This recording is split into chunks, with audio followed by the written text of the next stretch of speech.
Okay, as you can see, running a little behind today. I apologize. Let's get set up. Okay, our window, get chat set up. This should do it. Okay, and there we go. So,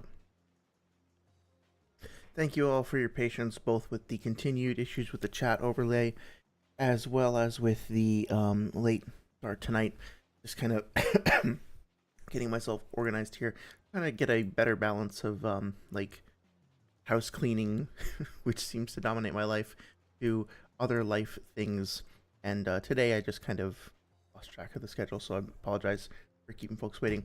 I do need to find a better overlay for the chat as well. I'm looking at a whole bunch of extremely cursed glyphs there, so thanks again for your patience there. I'll figure that out this week. Tonight, and already my voice is cracking. All right, so tonight, relatively chill stream. I don't have like a super specific agenda. I don't have any of my signature flow charts or graphs or anything like that. No harsh debunking or whatever else. A few weeks ago, we had started picking through the like I said, Naruto versus Pain fight. Really, we're doing wait, hang on a second. Ooh, 1 second. Is this actually on?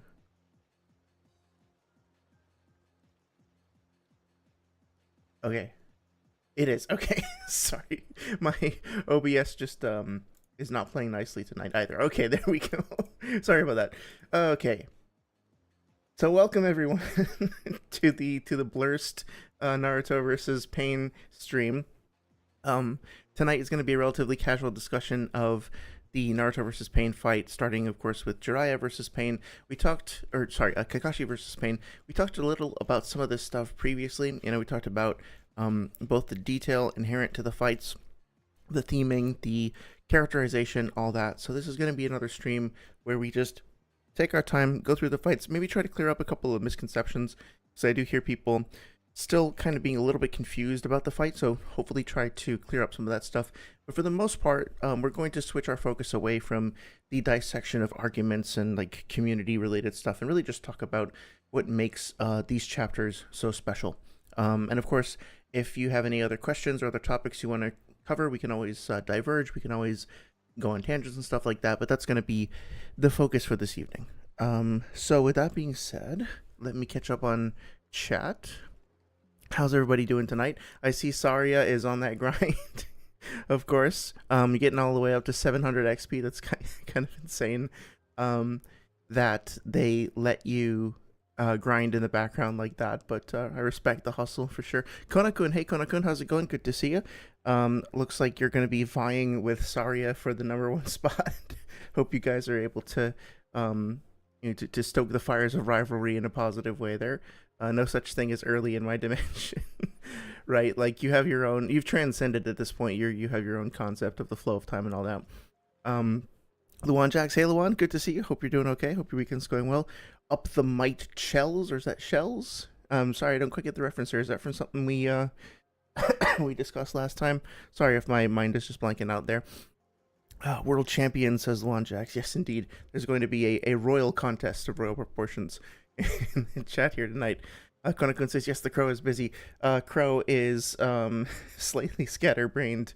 But I'm pleased to report, in real life stuff, that the crows in my neighborhood have indeed figured out that this is the house that gives them peanuts, and they're slowly becoming more and more bold. Not only will they kind of just hang out a few feet away from me until I, like, vacate the premises so they can swoop in and eat the peanuts that I drop for them, but they'll actively like get pissed at me if I'm not leaving too quickly. Like they won't come up to me and take the peanuts from my hands, but usually I'll sprinkle some in the yard and then get in my car to leave, and they will just like actively strut back and forth like super pissed, like get the fucking car out of the way, because they know that once it leaves, that's when they get their treats. So you know the crow saga continues. Let's see here. Sari's opponent says, Luan Jax, I have officially grinded, sent it further beyond. Grinded is one of those, is it grinded or ground or grounderated, or it's one of those terms that just, in English, it's really, really weird. I still don't even know. Like, most of the time I was supposed to conjugate the past tenses of certain things. It's just there's no good answer. I heard the English language described as being a dead meme, and I can't think of a better explanation. Probably my favorite way of describing it, because it's this mishmash of all these different things from different languages, and it's constantly evolving, right? So for all of my clamor about like, hey, you're supposed to say tsukuyomi, not tsukiyome, and shit like that. I mean, like English itself, like nobody even knows how to speak English. Anybody tells you how to speak English, they're lying to you. There is no like consensus on how anything is supposed to be pronounced. But anyway, let's see. Writing Kakashi's our top priority. They just yeah, that definitely does seem that way. I mean, recently he was more doing that for like Urashiki of all fucking people, which if you were, I think you were here last time, I took slight issue with, but you know, I will say, Sage hosting the debate, like mini debate tournament, the argumentation and the overall tone, and like positive vibes from that were really really a nice kind of counterbalance, in my opinion, to that previous video with the stuff that I found questionable, and so it was kind of nice, honestly. I think the community need, excuse me, the community needs more of that kind of thing, and it was really cool to see everybody turn out, and that one guy, Big Ounce or whatever, like kept coming back, kept coming with like interesting topics. The Sasori versus Pain, I mean, like obviously Pain stops, like I'm contractually obligated to say that, but I hadn't heard that matchup before. It had some interesting arguments, and the entire thing went by without anybody calling anybody else a slur. That in and of itself is a fucking miracle. So shout outs to Sage for managing to pull that off. That was great. I decided to take a break from being upset about the moon scaling for the time being, but I'll get back to it, don't you worry. Yeah, we're going to be doing some Kakashi D writing tonight, don't worry. Don't worry, that's definitely on the agenda. Although, Kona, I hope that you're still pushing the Kushina agenda. I feel like that kind of spiked in popularity, and then I haven't heard about it in a little while. I hope you're still out there putting out the propaganda. I mean, educating the masses on the truth that is Universal Kushina. Let's see.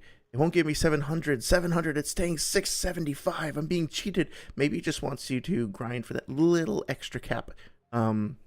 Just hang in there. I'm sure you'll make it. And if it doesn't, I'll speak to YouTube. My uncle is YouTube. And also works at YouTube, so we'll figure it out. Alon Jack says, I'm saying Chelsea are... Oh, fuck, I'm sorry. I haven't been tuned into the like football world forever, and even at the time, it was basically just like when I was in Italy, I would just, when somebody started talking about calcio, I would say AC Milan, because I was living in that general vicinity, and I felt contractually obligated again to say AC Milan. But in the school that I went to, the lunch lady who would like hand out lunch in the cafeteria was a Inter fan, and somebody in the lunch line, a kid in the school, was a Juve fan, and he said something about like a previous match, and they got into a shouting match, and she refused to serve lunch. She got so fucking mad, and eventually she kind of got around to it. She like calmed down, but yeah, like the rivalry was just so intense constantly, and it just sent ripples through the community at any given time. So I just decided to pick AC Milan because a couple of my friends did, and that was it. Just shout that name whenever I needed to kind of like felt like I like had to join a prison gang to survive, you know. I just had to pick one, and AC Milan was the one that I went with. Let's see, whose idea was it to bring alphabets into math? Yeah. I think that might have been a Greek, so you'd have to go back a few years to find the source and bother them for it. To be fair, having variables and having a way of differentiating like placeholders, or well, I don't know placeholders, but just having a way of differentiating between different things, like the numerical aspects of math versus can you say I'm blanking on the terms, but it does make a certain kind of logic, right? Because once you introduce a number or a letter, and also if you introduce like a more like a Roman letter versus a Greek letter, whatnot, it denotes that something specific is happening that is different from just the raw numbers, right? Um, the classic example just being x as a variable. It's very useful. Um, but I definitely get the conundrum of it all. The one Jack says Momoshiki stocks are up like crazy in Boruto. Um, you mean like people kind of supporting him as being a stronger character? I'm not. I'm kind of surprised. Oh yeah, yeah, I see what you're saying. Yeah, yeah. I guess everybody's just kind of waiting for him to finally come around and reveal his true power, or like ascend or whatever. I'll be curious to see what happens with that. Konakun says, my Kushina agenda is the strongest under the heavens. Excellent. Good, good, good. I hope it persists. Dr. Strangle, hey Dr. Strangle, how's it going? Good to see you. Hope you're having a good weekend. Dr. Strangle asks, do you not like the colored version? The white burns my eyes. So the reason why I choose the black and white version is because it's the original, and with the colored version, they make certain creative liberties, or take certain creative liberties that I think change the overall tone of the fights. You know, like let's just pull it up for comparison. If you're giving me the feedback though that it's just uncomfortable to look at on stream, I'll ask the group, do other people feel the same way? No judgment or anything. If you do, then I'm okay. You know, especially for these streams where we're looking, like kind of like taking our time and reading through casually, I'm definitely okay switching to the colored ones. I might just like hop back to the black and white every once in a while. This one looks fine. It's just, particularly with the way that the skies are colored sometimes, the colored version can sometimes, in my opinion, change the overall feel, the overall vibe a little bit. And but on sorry, but on the other hand, there have been instances where the coloration actually helps clarify things. Like it's really fucking hard to tell what is happening when Naruto's getting his soul pulled out in the Nagato Edo Nagato fight, but the color version kind of highlights it appropriately, draws attention to the different parts of it, and makes it so that it's quite like it's much more distinct where his soul like starts and ends, and where his chakra arms start and end. So I mean, I definitely be down to it. Yeah, like here, the something about the way that the blue is kind of shaded in the background, and then over here, um, it to me kind of messes with the overall like emotional vibe or something. I think because without it, your brain can kind of fill in the gaps in terms of what you personally, or I personally, think the tone of the that particular time of day, that particular background actually is. And so maybe it's just a clash between my preconceived notions and what the actuality is. Um, but yeah, that's just I'll try to give it some more thought and to figure out what I think. Like here, for example, personally, I don't really like this. I don't like the way that the background is kind of colored in like this sort of, what's the color for this? Like a burgundy sort of, almost like a wine red purple. Um, gives it a sort of almost ethereal and like nauseous, nauseating kind of look to it, which is appropriate given like the like fleshy, like dripping ooze or whatever this is, the fluid that's kind of coming off the tail. But if we compare that to here, um, this, it feels even darker, right? It feels even more stark, even more threatening.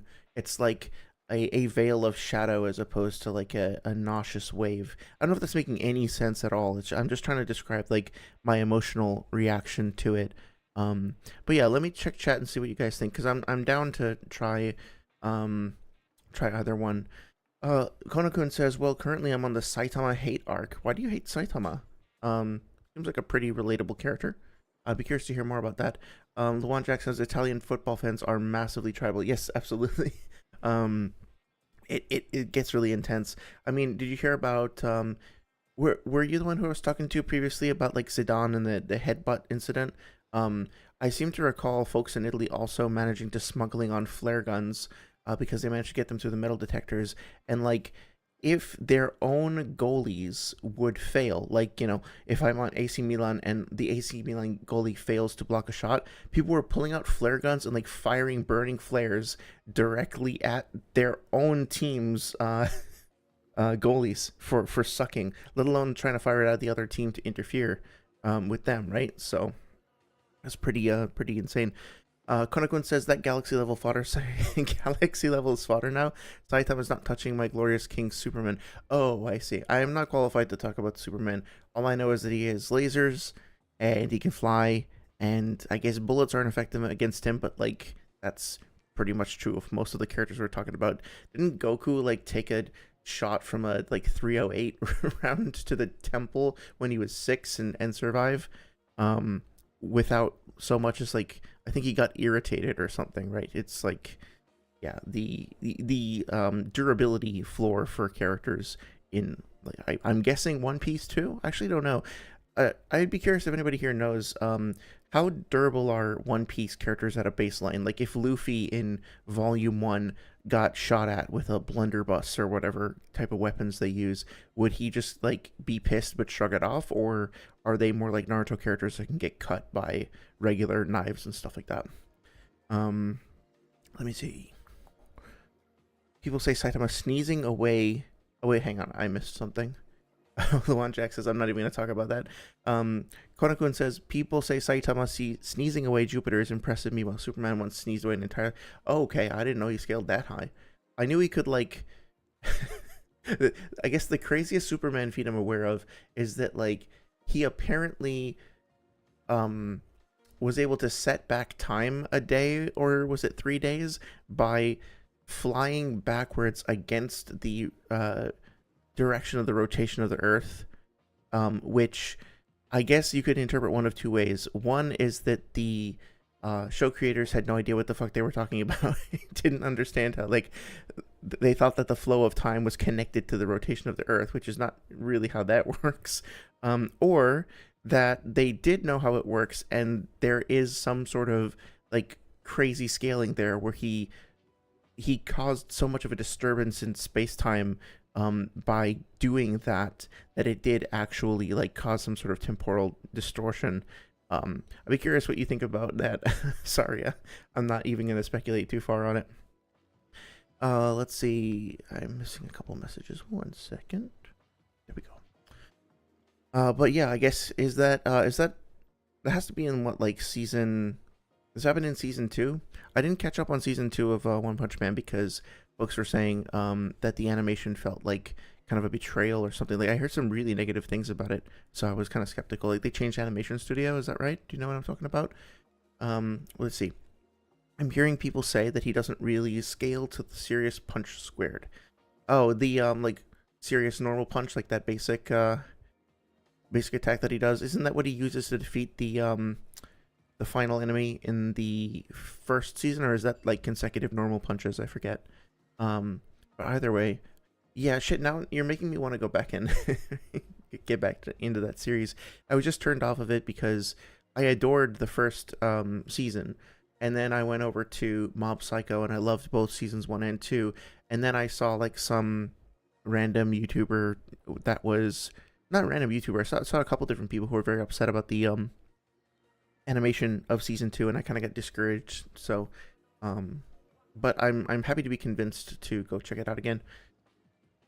Saitama's highest is multi-galaxy level. Okay. Well, with Saitama, honestly, like, is there an argument that he is as strong as he wants to be? Because isn't his gimmick that, like, he can defeat any opponent with one punch? So if he decides my opponent is, like, I don't know, like all of the galaxies and astral bodies that are within my current field of vision, could he just like make that decision and then launch a punch forward, and then would it destroy everything in front of him? Is it like that? Is it like a thought activated thing, or does he actually have like a physical like a limit to his abilities that is determined by a physical constraint? Is he still like immortal at the end of the day? Or can he basically just like be as strong as he wants in any given situation? Gato, I think that was the person I was thinking about. Yeah. Saria says, I honestly am fine either way. The only colored manga I read is Saint Seiya, Medaka Box, and Sailor Moon. Okay. Yeah, I mean, I really prefer the in the general sense, I prefer the black and white, but I don't have like a... if I come across, tell you what, I'll do the colored for tonight and we'll see how that goes. And then if I notice something that's like, this feels like a big change, this feels off, then we can always go back and look at the black and white for comparison. But if folks are going to be staring at this, if you guys are going to be here for a little while, if you end up being here for like even an hour, then I don't want you looking at something that is uncomfortable. So, by the way, thank you very much, genuinely, for bringing the feedback to my attention. Anything else, any other feedback that you have, things that I could do to make the stream more comfortable, more entertaining, I'm always open to it. Please, just let me know. Happy to hear it. Let's see.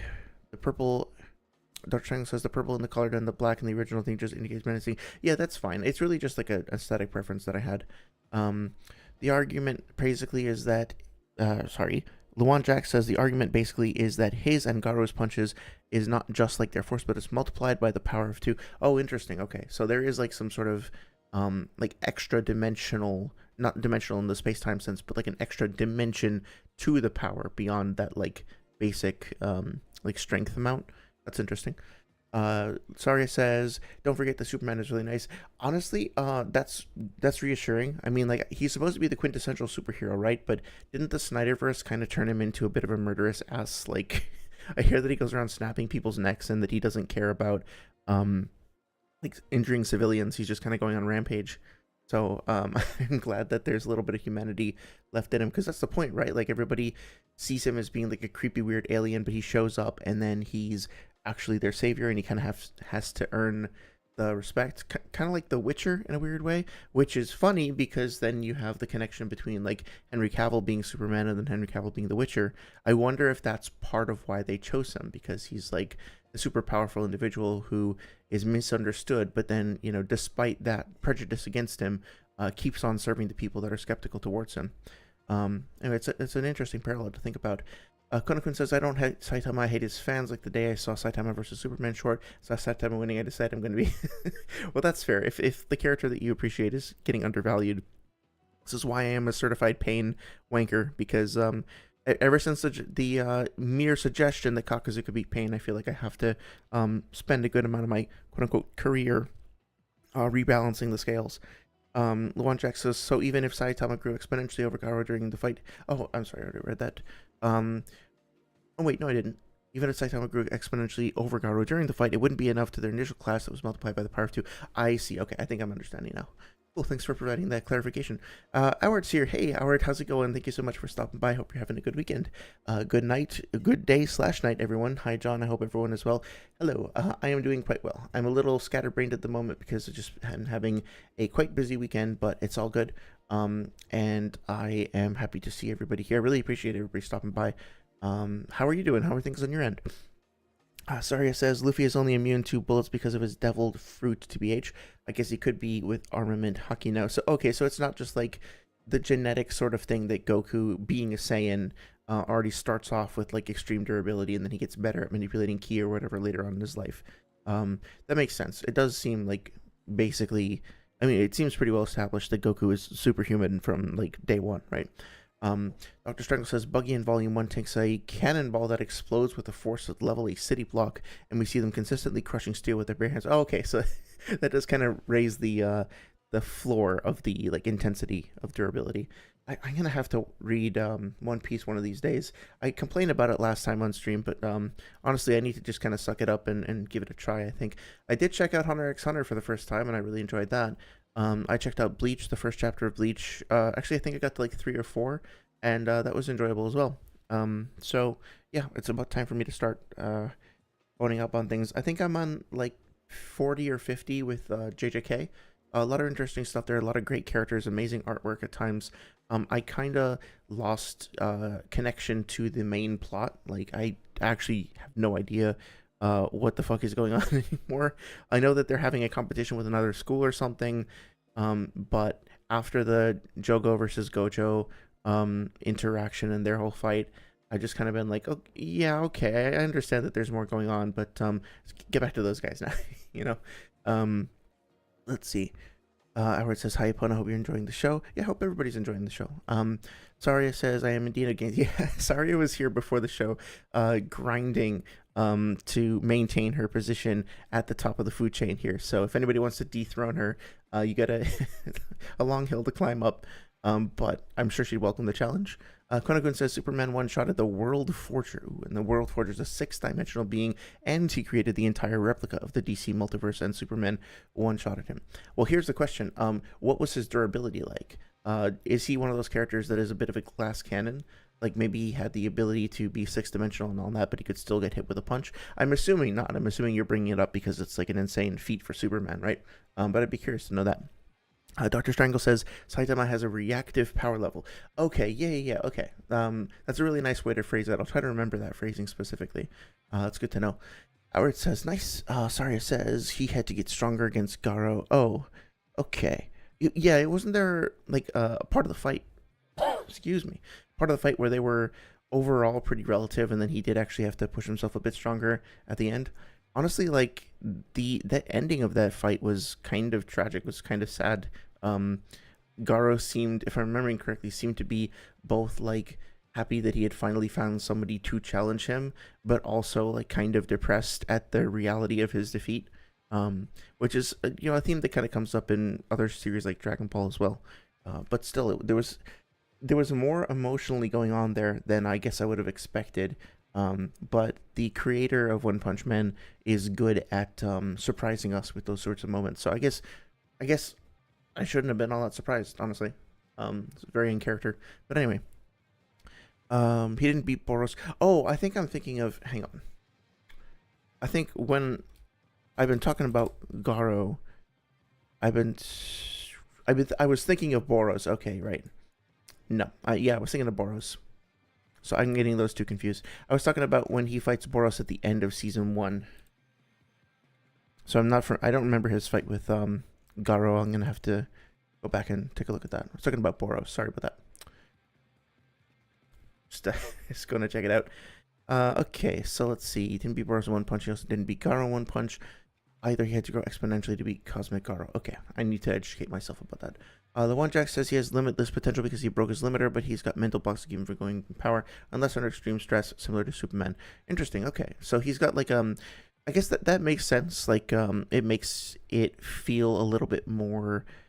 I don't know. There is something kind of fun from time to time about a character just being absolutely godly and having no competition. But personally, I think it's nice when they have limiters or they have like different states that they can enter, both to kind of keep things dynamic and keep the tension ratcheting up so it doesn't just like plateau, but also just kind of like give your enemies at least the fleeting glimpse of a chance, even if they never really have one.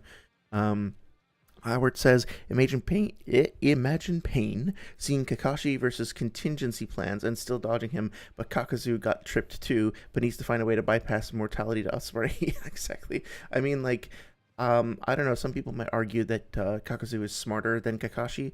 I don't know if I would really agree with that, especially since, we see Kakashi pull off some pretty intricate planning even here against Pain, and Kakazu doesn't at the time remember to check his blind spots when fighting a guy who like consistently exploits his blind spots. So anyway, not gonna get into all that, but I think you know where I stand on all that. Snyder vs Superman wasn't that bad since the one Jacks. It was Batman that was switched. Oh, okay. See, I've been kind of keeping myself away from that, but I'll trust you if you say that. Konakun says the gap between Saitama and Superman and even Saitama versus Goku is so big that Saitama will get one-shot by them.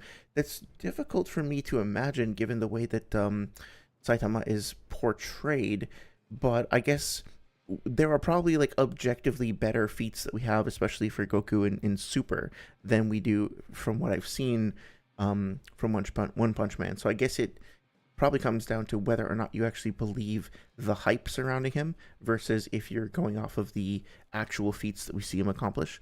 But I have yet to, just based on what I've seen from the series, I have yet to see him lose a battle, so I don't actually know what his anti-feats are. Be curious to hear more about that if you think that he does have like a discrete anti-feat that we'd put him under Goku. Let's see. Appreciate all the commentary, by the way. This is great. Howard says, "Fine and well." Oh, good. I'm glad to hear that. Just doing laundry. You have time there. Just doing laundry. I have time here. Okay. I've been recently talking shop with my colleagues to better understand my work. Oh, cool. How's that going? Is it, are you finding the conversation with them to be kind of helping you, like solidify things or clarify things? I hope so. Sorry, says everyone is stuck at 75 EXP. Oh, yeah. Well, that's the thing. You've completely broken the economy of the EXP, and I'm not surprised. I like the Phoenix, by the way. That's cool. Dr. Strangle says black and white manga have developed their own design language, and I think the colored version have as well, because I remember that purple coloring always around Frieza. Oh, yeah, that makes sense. Well, I would like to think that I think this is an official colored version of the manga, right? It's something that Kishimoto either signed off on or at least was directly inspired by his own work or his own like design language that he created. The thing is though that like we went over this before, but like there's a watermark here that says colored manga, and if you go to the colored manga website, some of it has been shut down, some of it has been shuffled around a little bit, or like I think they took the site down and then reforged it after a while, but it references a bunch of people that are like fan collaborators or fan workers. Like you can see it's English text over the Japanese text in the background. So I think this is a fan recolor translation, but I'm not 100% sure. And I guess I was skeptical because, not to demean the fans, like even if this is a fan bit of work, it's amazingly done. You know, it must have taken an enormous amount of time and effort that was unpaid and like volunteer work, I assume, for that to be done. But at the same time, I then would be skeptical of what accidental storytelling they might be doing by changing colors around or just making their best guesses as best they can. But so that's why I always like to try to go to the source. But like little things like this, right? It doesn't really seem. Never mind. Actually, I was gonna say that this seems shadowed differently, but no, I don't think it does. So I might be being unfair. Like I'm willing to admit that. It's just sort of. I've always interacted with the comic this way, and then sometimes when people have kind of brought up the colored version, some things have kind of seemed a little off to me. I get that that's super vague. Obviously, that's not going to win me an argument, and I don't really intend to try to argue the point per se. It's just kind of where I'm coming from. But yeah, let's give it a try. Let's see how it goes. The one Jack says, "No one spoil the new Superman movie, otherwise we don't be cool." The one I hate to break it to you, but I think in the new Superman movie, Superman flies. That's just what I've heard, though. It's just a rumor. 1 second. Sorry, I hope that didn't ruin it for you. Oh, I just saw Kona's message at the bottom. Yeah. I wasn't gonna spoil that part for you because you never know. It could be a fake out, but now apparently Superman is in it too. But no, I haven't done so. I'm gonna work my way up. I just saw John, you also need to hold yourself back during the rambles if you've seen the movies. Um I I think I just like had a total brain melt there. I don't I haven't seen are you talking about the Superman movies? I really haven't seen any of the DC movies. Um I haven't seen the Dragon Ball movies except for the ones that Team 4 Star converted with Dragon Ball Z Abridged. But I'd be curious. Yeah. Honestly, I'm not really all that in depth on knowledge about One Punch Man. I just saw the first season. I know Dragon Ball pretty well because I grew up like reading the original, and also have done a little bit of DBZ scaling. You guys know from the Buhan versus Kid Boo video and some stuff like that. It's not even really scaling, it's more just like me going over the arguments that other people had done, honestly. But yeah, I'm not like 1000% familiar with all that stuff, so I will kind of be implicitly trusting your perspectives here. Save my own pontification for Naruto. Gotta skip back up a second. Superman loves his parents, said Saria. Oh, that's nice. That's a nice change of pace.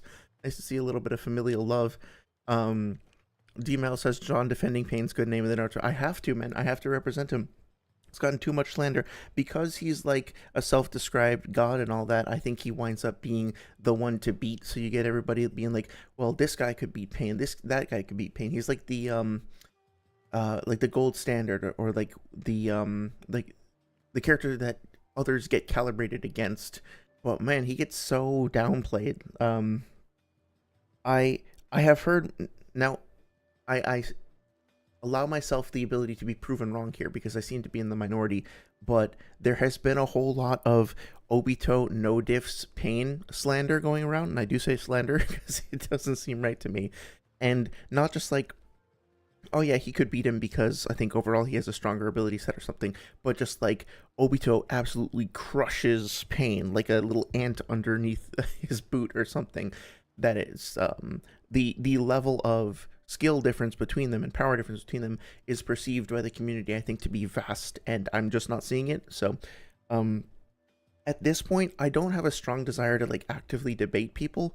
I'd much rather have like conversation, or even just like kind of go back and forth and respond to somebody's videos. Like, obviously I disagreed with Sage quite intensely on the cosmology stuff, but I thought about following up with him, and I might actually, but I'm not really, I don't know, I don't really relish the idea of spending hours just going back and forth and arguing with somebody. It's kind of overwhelming to think about sometimes. But if I did, it would be Pain versus Obito. I'd want to hear somebody's best Obito arguments. I want to try to come up with my best ones for Pain and see where that leads. Because I don't really, I'm not really seeing it right now, but I do think it's a really interesting matchup. So let's see. Sorry, as Lon Jack says, sorry, I don't want to hear even something like that. Not a peep, bro. Not a welfare. Sorry responds by saying, then you're going to be shocked to hear Superman has a cape in the movie. He does wear clothing. I might have even seen him with a shirt on, but I won't tell you what letter was on the shirt. Oh, I already revealed too much. I'm sorry. I don't want to spoil it for you. The S stands for spoilers. Oh, I gave it away. Superman. Okay.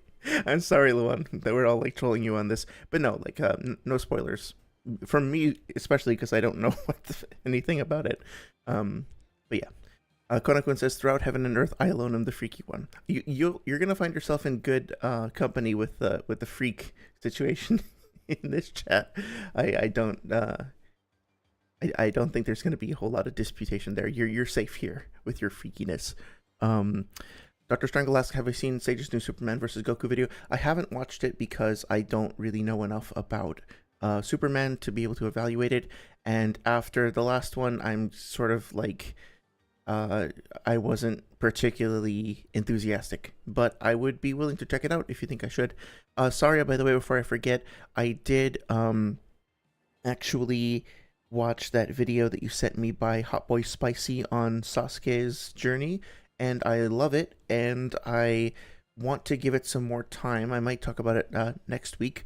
But Spicy also seems to have quite a few videos on that subject, and so I wanted to kind of like go through his whole catalog, or like the catalog of Sasuke stuff, to make sure I was getting his like up-to-date content. But yeah, really, really good content. I really appreciate you sharing that with me.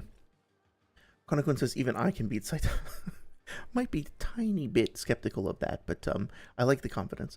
Luan Jack says the new Superman. Oh, the new Superman movie. Yeah, don't worry. I'm gonna I'm gonna take a step back from the Superman commentary. Konakun says, do you know there's a Superman in the new Superman movie? No way. Get the fuck out of here. There's no way they would have let them get away with that. I thought for sure they were gonna do a bait and switch and put Spider-Man in it instead, but so derivative. Just because fucking Superman's in the title, you gotta put Superman in the movie? Like, come on, audiences are more mature than that. You gotta put somebody else in. Let the Hulk have a chance to fly around, you know? Why doesn't he get his own movie? The Hulk never got his own movie. The fuck? All he got was he was in that Thor movie. One of these days. Anyway. Hearing John's brain literally overload in real time was hilarious. Yeah, thanks. I'm glad you got something out of that. I literally felt like a record, you know, like an old record player when like the power goes out and it just starts to go slower, and like it just like all of the energy just like sapped out of my brain and I went down. So got a chance to restart.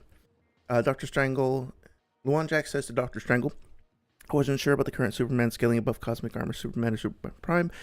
Aren't really the main Superman main versions, if you mainly get what I'm mainly saying. I don't, so I'll move on. Luan says, joke's on you, I muted you on my end before I heard what you said. Good, okay. So you can't hear what I'm saying now, right? Because I'm about to say more spoilers. Kidding. Konakun says every Superman is merged into the current Superman. That's some like recent Star Wars shit. Like I am all the Jedi type shit. Crazy. Dr. Strangle says Naruto has an official coloration. Oh, right. And it covers all 72 volumes. It's only in Japanese. The watermark is probably because they put the effort to put it into English. Okay, so you're saying that, like, this is the fan contribution here is with the translation itself as opposed to the coloration. So this would be the actual official coloration. That's good to know. I was honestly pretty confused about that. I went to try and get it from the I went to the official Japanese site and tried to find a way to just access it or purchase it, and I couldn't figure it out. Maybe I didn't give it enough effort at the time. But if that's the case, that's actually very helpful to know. So I appreciate that. Thank you. Let's see. And One Jack says it's their memories and experiences, so they have a lot of their powers, but doesn't mean he'll be on their level. All right, I don't really know what to say about that, but I appreciate the conversation. DC as a verse has precedent for having their character go stronger and stronger over the years. Yeah, that makes sense. You wouldn't want things to. Well, I'm curious if that means that, like, are there resets in the DC verse? Because, like, my perception as somebody who's not even like all that much into Marvel but enjoys watching the movies, and Spider-Man and all that, it kind of seems like they go through these cycles of having their characters be built up in power and accomplishments to face like a big evil, like a big bad or something like that, but then they will reset the power by either like doing like a new origin story and restarting, or they will bring in like another version or another person to take up the mantle, like Miles Morales, right? Like Peter Parker gets his whole story, he goes through and fights his villains, he deals with his emotional growth, and now it's Miles' turn, right? And kind of switch over to that. And that way the character's power level kind of gets reset effectively as the superhero character itself, like the archetype, gets reset, but the individual human still gets to continue to go through their own personal growth and evolution without the power ceiling just going completely bananas, right? I'm curious if DC does that too. Seems like that is the case for what I understand about like Batman and Robin, but I am not 100% sure. I'm not an expert on that for sure. So curious to see if you guys perceive it that way. Let's see. Saria says, I actually had a really awesome discussion earlier today. I put it into your server, but it was one of those things where it was like, it's nice to just have a dialogue, not everything is a debate. Yeah, I'll be very curious to see that. I'll check it out right after the stream. You were telling me, or telling folks in Sage's server a little while ago about how you went to another server and folks there were basically just like talking for hours about a subject. I forget if it was Zelda or if it was something like that, and how it was just really nice to be having a conversation just to like talk about a subject of mutual interest. And yeah, I really like seeing that. Honestly, I always enjoy hanging out in Sage's server, but I kind of stopped for the most part engaging in the debate side of things because, and decided to just post penguin memes instead, because it's just so tiring, man. Like, I like the sparring. I like the challenge of it. I like being able to resolve differences. It's all a lot of fun. It's really really fun. But sometimes it's just like, you know, you'll talk for over an hour, multiple hours with somebody about something, and you feel like you get to a good point of resolution. You understand each other better, or whatever. And then the next day, somebody will come in and start all over again, and it's like, fuck, man. Like,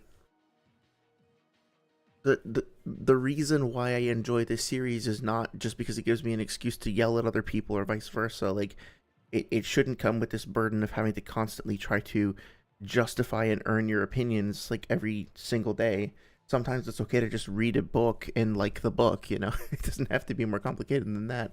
And I think some people in there are very good at setting boundaries about, like, I'm just gonna talk about what I like about it, and if you don't like it, that's fine. Like, I don't care. This is just for sharing fun stuff. On the other hand, sometimes it's crazy how quickly things will spiral out of control sometimes into like full-on arguments. Not just in Sage's server, by the way, and also it's something that I can do too, because I guarantee every single time, and like, I'm ready for it. I want it to happen.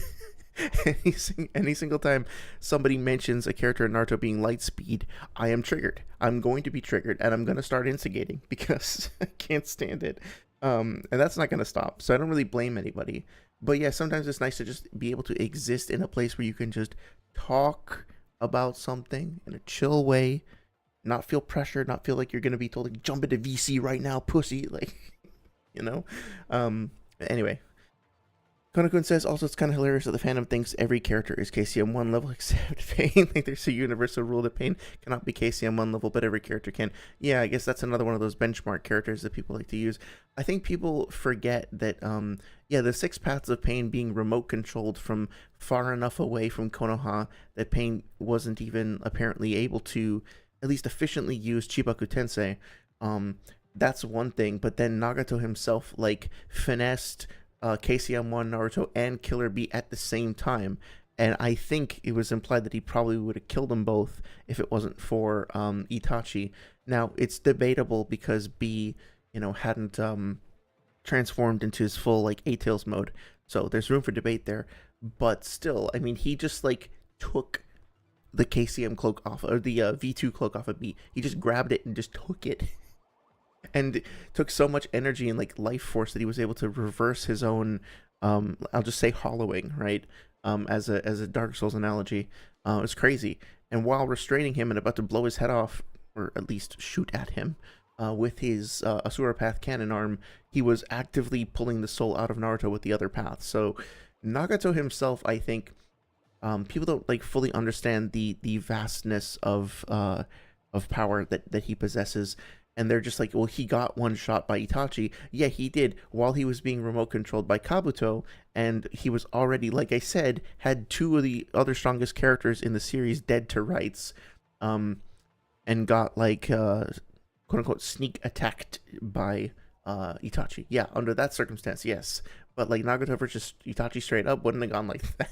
I'll just leave it at that. Let's see. Remember when... the one Jack says, remember when Heavy Sasuke was KCM 1 level this week?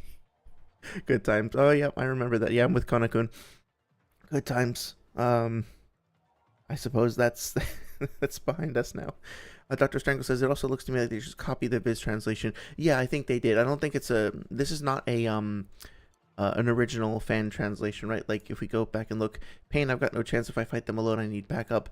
I think it's the same typeset as well, same positioning. I think they literally just, like, cropped out the English lettering and then kind of keyed it in on top of the Japanese text. That seems to me like what's happening. The one Jax says, sorry, I definitely understand this hesitation, but it's weirdly true. DC basically pulled a Skyrim and did a Dragon Break last year. Dragon Break? What's a Dragon Break? I don't remember that from Skyrim. Can you refresh my memory, please? Everything is true and viable. The characters even have the memory. The one Jack says, Dr. Strangle, I agree, and I don't remember Sage even pulling the statement on screen about the merge, so I couldn't say how the merge even works. Okay, I'll have to check that video out, yeah. Konakun says, I've almost completely disappeared from Sage's server. I thought I saw you the other day. Weren't you in there chatting with people like earlier today or on Friday or something? But yeah, I kind of come and go. I like chatting with folks on there, especially if it's like just a chill conversation. I have an excuse to, again, like... I don't know why I decided that I wanted to make my identity partially based around penguin memes, but yeah, it's a perfect place for dumping penguin memes and whining about Naruto cosmology. So far, I think it's been highly positive. Dr. Strangle says, oh, yep, Konakun says I've almost completely disappeared. Saria says, wait a minute, Nagato was literally just playing the Naruto Ninja Storm games in universe through the paths of pain. Yeah, exactly.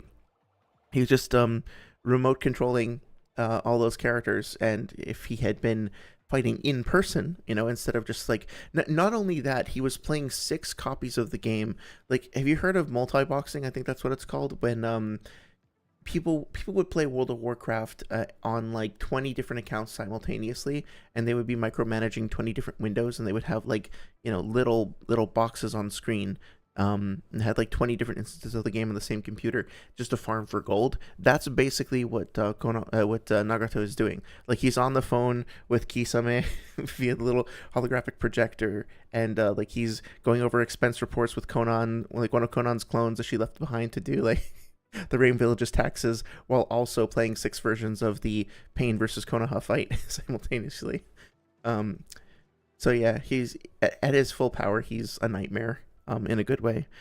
Dr. Strangle says, I usually give Naruto fans light speed as a minimum. No, as a minimum discussion, as even if I doubt it, they are even Let me try that again. I'm sorry, I'm rambling.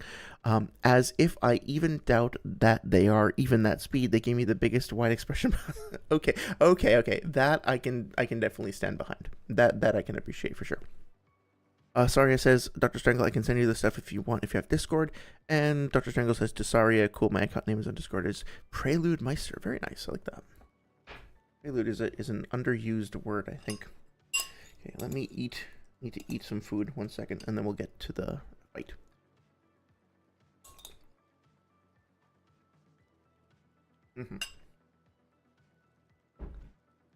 Okay. Well, thank you. Giving me a lot to think about and research. My list, my backlog keeps growing. I sat down to play Death Stranding 2 for a little while earlier today, and man, I feel like I gotta be careful because this is the sort of game that could suck me in for like a long time. I have to say something about just like walking across the mountain range at the beginning of the game. I think it just went like I spent like 20 minutes walking straight along a mountain, and it was like the most peaceful fun I've had in a game in a long time. I was like, I didn't know how badly I needed this, you know, but it's really, really beautiful. Let's see see how the story goes. The first one was wild. See, Omni Bumney. Hey Omni, how's it going? Good to see you. Thank you so much for stopping by. Hope your weekend's going well. Omni says, hello everyone, hope you are all doing good. I'm doing well, thank you. Yeah, I'm not looking forward to work tomorrow. So I'm appreciating the chance to get to just like chill with you guys this evening. I have been slowly learning to play some new songs on guitar. I picked up the guitar for the first time in a long time, a month or so ago, and trying to learn some songs from like Kirby and Undertale and Deltarune. So I'm kind of excited about that. Otherwise, everything's just kind of normal. Just having a nice chill stream. Start talking about the pain fight pretty soon. How are things on your end? Hope you're doing well. Saria says, a dragon break is essentially how Skyrim explains everyone's endings are oh, interesting. And everyone's endings are canon. They just all happened and also didn't, but are also true, but also not. Okay. That's really interesting. I like that idea. Is it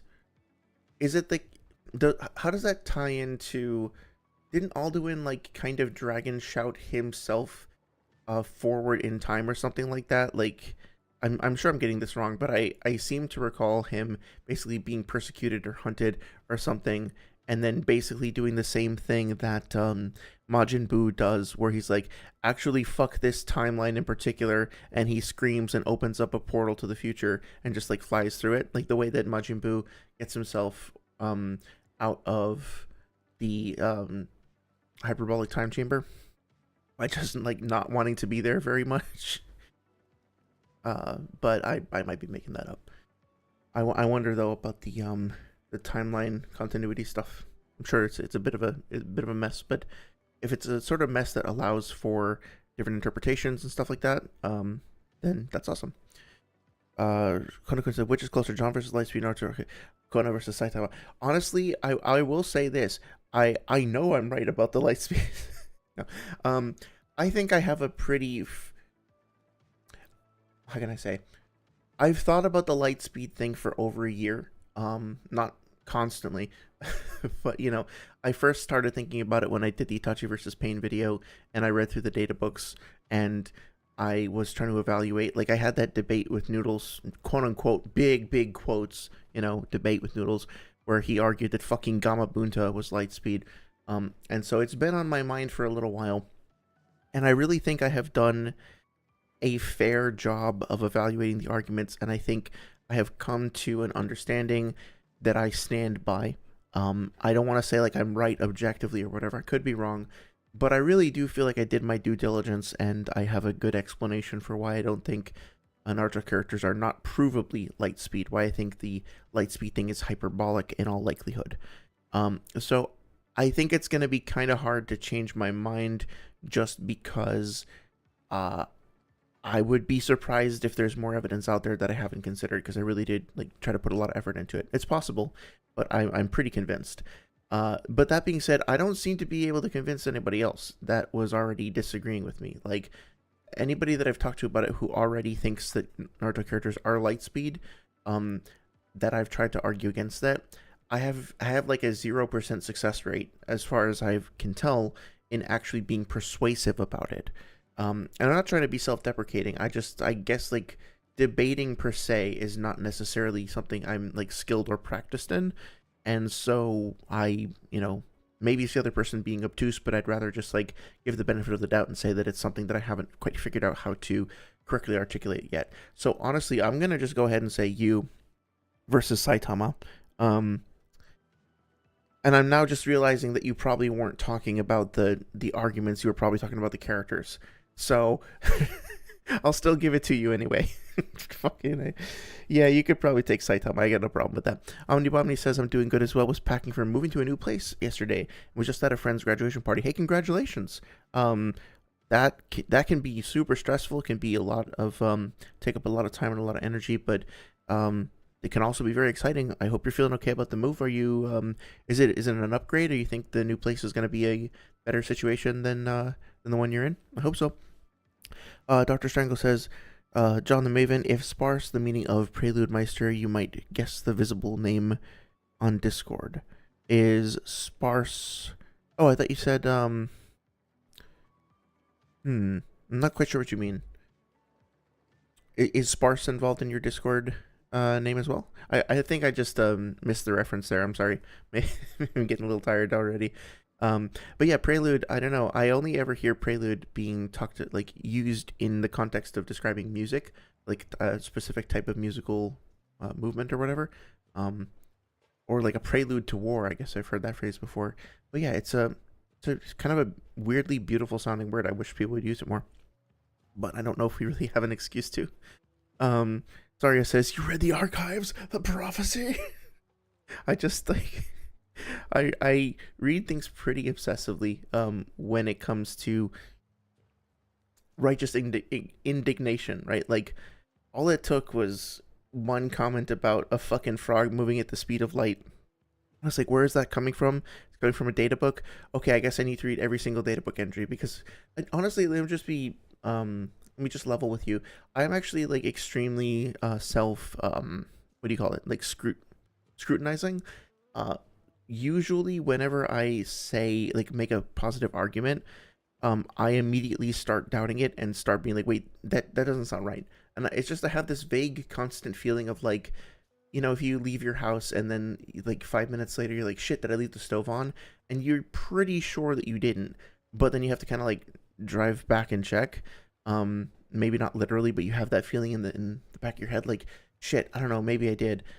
That's how I feel like pretty much constantly whenever talking about any of this stuff. And so on my own time, like I tend to kind of go back and like pour over things pretty obsessively. It doesn't mean that I actually internalize the information. I don't have a very good memory either, which is why like my Naruto notes page is literally 180 pages. But I have found that eventually it starts to sink in. But yeah, that's why I need to like go back to the annals and find the deepest lore, because otherwise, yeah, it just doesn't stick. Just like in Fate, says Konakun, everything in Fate is canon, anime, manga, visual novels, spin-offs, everything. Oh, that's cool. I like it when it's all connected like that. That's awesome, because then each piece of media feeds into the next one. That's very cool. Let me see. Sorry, says you persuaded me. Oh, it does. I'm sorry. I hope that didn't sound like dismissive of anybody that I've that connected with. 1 second. Luan Jack says, anyway, I'm glad I was able to be on as long as I could. Yeah, for sure. This headache is getting a little too much to handle. I hope you feel better. I'm really sorry to hear that you're not feeling well. But yeah, thank you so much for sticking around even despite the headache. I had one earlier today. They really suck, so I hope yours goes away soon and that you have a great rest of your evening. Thank you. But yeah, I hope I have convinced some people of things. I've gotten some very nice comments on some of my YouTube videos about like that indicating that I seem to have been helpful with certain things. So I might be being a little too ungrateful, I suppose. I'm just venting some frustration about recent conversations about Lightspeed specifically. And to be fair, they're not conversations like this among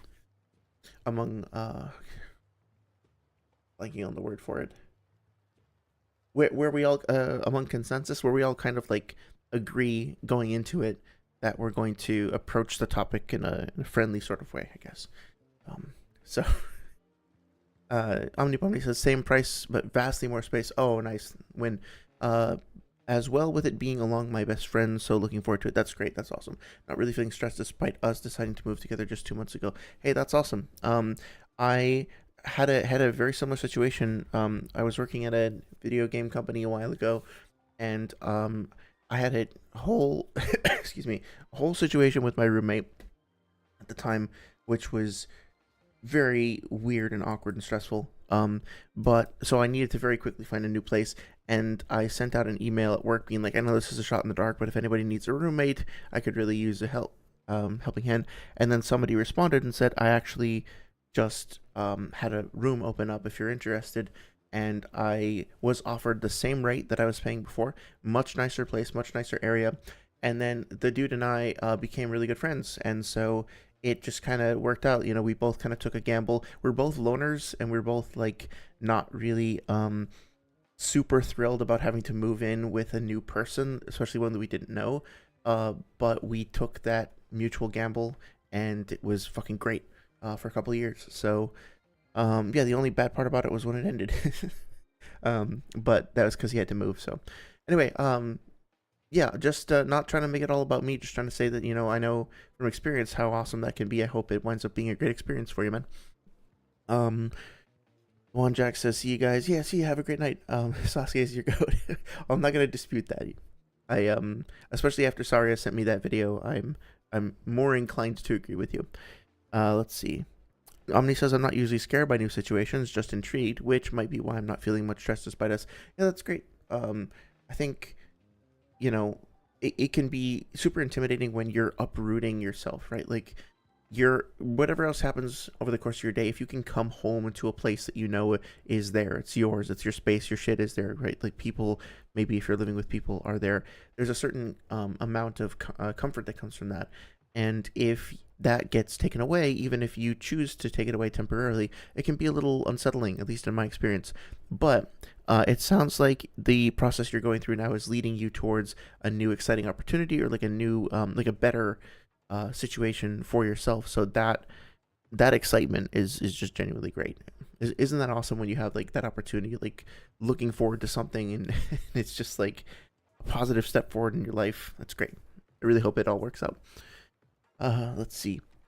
Dr. Strangle says, if you sparse the meaning of Prelude Meister, you might be able to guess my visible name on Discord. So, Prelude Meister. I have to give it some thought. Meister, isn't that just like German for master? Or like an expert or something like that?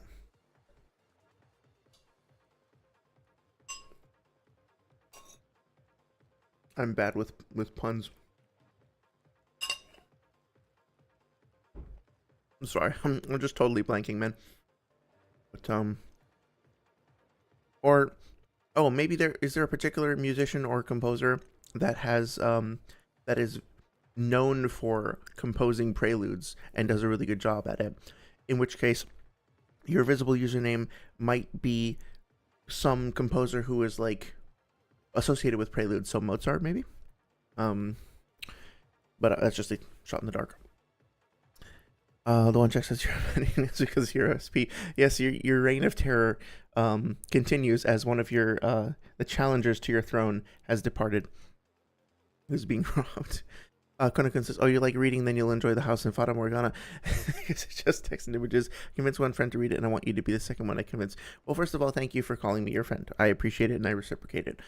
Second of all, yes, I would absolutely love to read that. I have been, I didn't forget that you recommended it to me before. I actually started watching like a read-through slash playthrough or something on YouTube. I got like 10 minutes in, and I was like, oh, wait, no, I want to experience this myself, so... but I just keep like managing my time not so great and being impulsive about my media. Like, this is not because I don't value your suggestion or anything like that.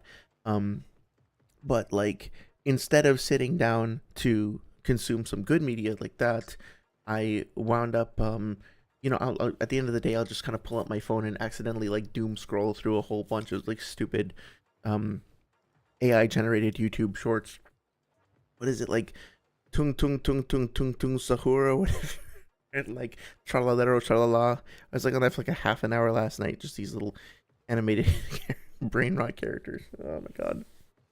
And people are already starting to make like AI generated video games out of them too because they're showing up on the PlayStation Store. It's a nightmare. I actually really like the creativity of the original people who came up with the characters and all that. But of course, what happens is then you have a bunch of derivatives, like copycats, that just constantly spew the stuff out, and it's yeah, it gets it's fucking garbage. um, no, please never apologize for promoting your favorite story.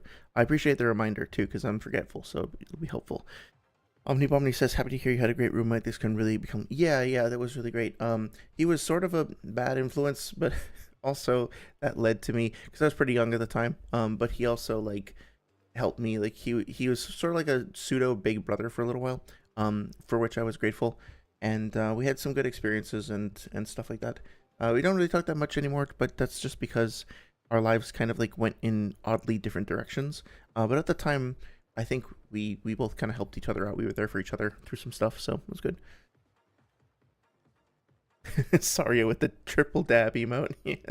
Anybody just tries to come up and claim your crown, just dab on him. Shove him off.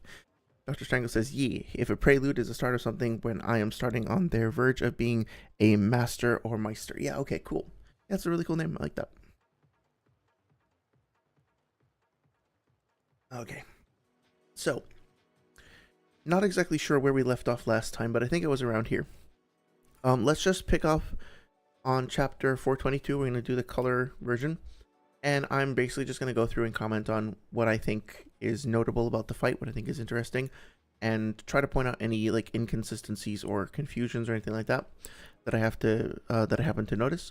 Of course, please let me know if you have any questions or things you want me to clarify or anything like that. But yeah, let's just go through it. So Kakashi, of course, here is fighting. Wait, sorry. Is there actually like I'm completely unaware if there's an actual one second. If there's like a hard limit to it. Can you get up to 1K? Can you get higher than that? Or is it actually stuck at 750? What are you before you're a master? Well, you would be a journeyman or a an expert or a maven, perhaps. Would it be like that anti-maven, like before maven? 75 XP. Yeah, I have no idea. The whole system is fucking cursed.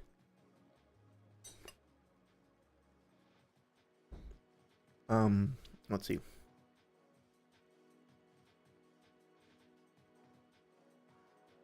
Something like that. Sorry says, I hope so. I've been at 750 for the past 30 minutes being held up by the government. Fucking Jeff Bezos programming YouTube to keep us down. The guy sucks. I'll have to have a word with him.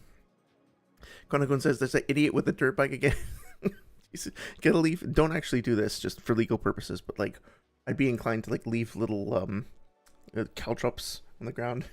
Nah, I felt weird even just saying that out loud. I wouldn't want anybody to get hurt, but yeah, it's really obnoxious. I had a person around here who like I was walking my dog and she really doesn't like explosions and booms and stuff like that. She doesn't like thunder. She'll go like hide upstairs if it thunders. And I was walking down the street and this guy in like, look, I think it was an Audi. Audi can be good cars. They're perfectly fine vehicles. That roommate I was talking to you about before, like basically built his own like custom Audi. It was crazy. It was great. I've driven them before. This motherfucker thought he was the king of the world because he had an Audi. Looked right in my eyes. He's driving down the street the other direction. Slowed down, looked me right in the fucking eyes, and then started doing that engine backfiring, like that huge like popping exploding sound, and just like slowly cruised by while doing that over and over and over again. My dog started freaking out and like pulling at the leash and refused to kind of walk forward. I literally had to pick her up and carry her to the forest trail that we were going to because she didn't want to walk anymore. She was so scared. I would have like eaten that guy's car in protest if he had stopped. Like I was so fucking mad. So I don't I don't blame you. Even if it was an accident, I would have been pissed because it's my puppy and you don't fuck with my puppy. But like at the same time, he knew what the fuck he was doing. Was so upset.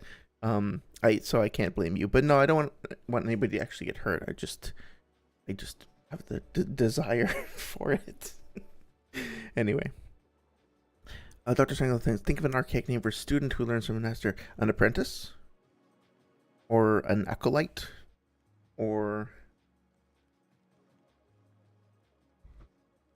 a trainee? Apprentice is the one, a Padawan? Yeah, I'll have to keep thinking about it. Oh, now I'm interested, though.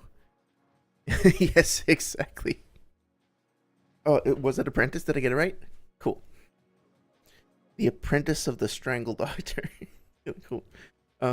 Yeah, seriously. Like, I am not a hot-tempered person. I'm not a person who's quick to anger, whoever really gets super angry. But if, I don't know why anybody would, but if somebody wanted to get me angry, all you have to do is, like, even vaguely suggest that there's anything wrong with my perfect dog. And, yeah, no. We'll burn this world to the ground. Except I won't, because then she'd have less places to run around and have fun in. Anyway, Joseph's face here. So, Pain is fighting the Asura path, not the Ashura path, by the way, the Asura path. And kind of, I don't know if this was intentional or not, but it is kind of interesting to see that Kakashi has his eye closed as he's approaching the Pain that he's attacking from the back. So I wonder if that's supposed to be a visual parallel, that like both of these characters are at times visually restricted, but then at the same time they have an ocular ability which enhances their vision, and is trying to draw like some kind of a connection between them, because now, you know, we see Kakashi, I'm overanalyzing this, but whatever, we see Kakashi facing an opponent whose vision is like obstructed, with his vision being obstructed, and then we see a panel of his enhanced eye being kind of contrasted with Pain's enhanced eye. And I think this is kind of showing us that the thing that is a disadvantage for Kakashi is actually something that can be an advantage for Pain. It kind of helps to accentuate Pain's superiority over him, if that makes sense. Oh, Acolyte. I'm guessing that's what it was. It'd be cool. Only one, he says, do you want us to put the John Bring the World Dog theory to I would prefer if you didn't, because it's a lot of fucking work. I'd rather spend my time getting into, I gotta finish that Avatar video, and you know, I still haven't figured out how to play Rude Buster on guitar. That's gonna take me at least a couple more months, so it's just gonna like put a lot of additional work into my schedule. So if for no other reason than to indulge my laziness, I'd prefer not to have to do it. I mean, I will do it, I'm a man of my word, but you know, I might just wind up procrastinating. Okay. It's useful to have this flashback over here. They share what they see with the others. Their vision is linked. When you face Pain, you must only fight them one-on-one. Each possesses only a single jutsu type. You must deduce each one's ability. So I think this doesn't really come up that often in scaling conversations, but I think this is useful. Fukasaku, obviously his knowledge is limited. He's not omniscient. He's not perfect, but he is a pretty good judge of like combat and has a pretty deep amount of like lore and understanding to him. So if he's saying you have to kind of isolate them, that should be something that you know, if you're looking for narrative statements to support a Pain argument, I think that should be taken into account. Let's see. Oh, yeah, okay, I got you, Strangle. Yeah. I'm sorry it took me fucking 8 years to get there. You helped me out with a translation at one point. I remember this, and I think I just started referring to you as Acolyte when I shared your translation on the stream before. But yes, I remember. And then Hobby helped me with this one, or Hobbs rather. funny. I think Hobbs helped me with you and Hobbs helped me with a translation that then wound up being something that I disagreed with Sage on. Funny enough. Oh, it didn't get brought into the translations channel. It was just in the translation requests channel. Okay, I see. 1 second.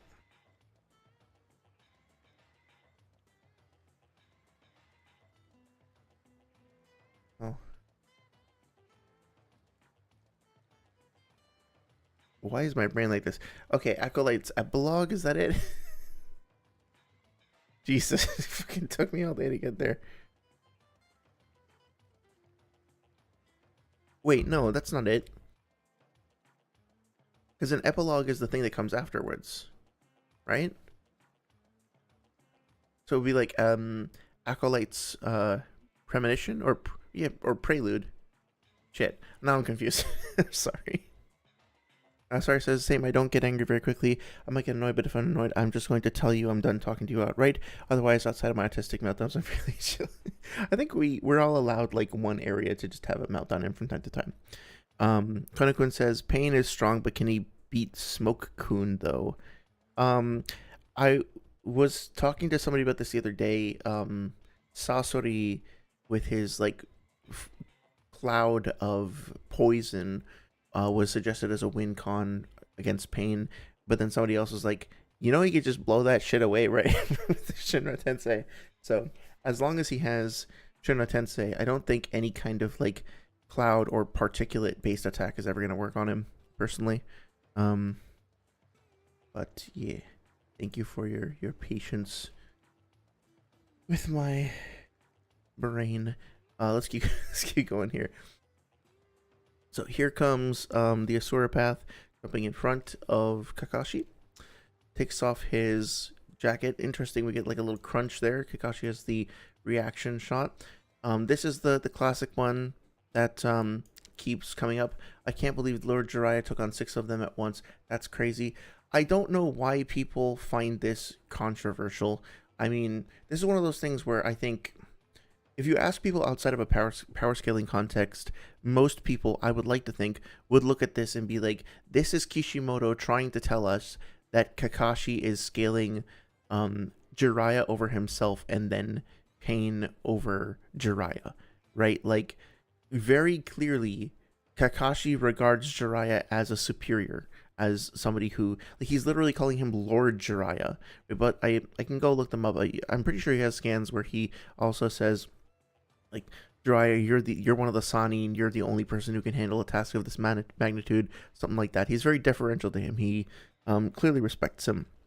Is there a debate that Kakashi could beat Jiraiya? Is there an argument like that? Maybe. I'd definitely be curious to hear it. But I think overall, this is the author speaking to us through Kakashi and saying, yeah, Kakashi's way below Pain, and he's also below Jiraiya, and Jiraiya was below Pain. But some people will hear that in a debate and be like, well, you can't prove that that's actually what he's talking about. Like, he's just saying it was crazy for Jiraiya to take them on. But Jiraiya can be a little crazy from time to time. Him being crazy doesn't mean that he's not strong. And it just, like, it just makes it so fucking exhausting to get around those, like, semantic word games or whatever, to try to explain something that, at least to me, you know, feels very clear and very obvious. But I mean, benefit of the doubt, maybe it's not as clear as I'm making it out to be. It's just like from a casual perspective, I think it's very clear. Let me see. The wordplay of my name is the student's end notes and the start of beginning of being a master of power scaling. Oh, cool. That's actually really cool. I like that. The transition from having been done like studying to now transcending into becoming a master yourself. That's really cool. You're giving yourself a whole narrative arc. That's awesome. Sorry, Zabona says, isn't he already dead? Is the poison just to blind him? Oh, yeah. Well, I guess that's a good point. We do see Pain in smoke at a couple times, and he doesn't seem to be able to see through the smoke very well. So it's just like, but he's not actively using the Shinra Tensei on the smoke at the time. So I guess like a more accurate way of putting it is, if he uses Shinra Tensei on a cloud of shit, the cloud will be pushed back and away. Then he will be in a downtime. He'll be in a cooldown period.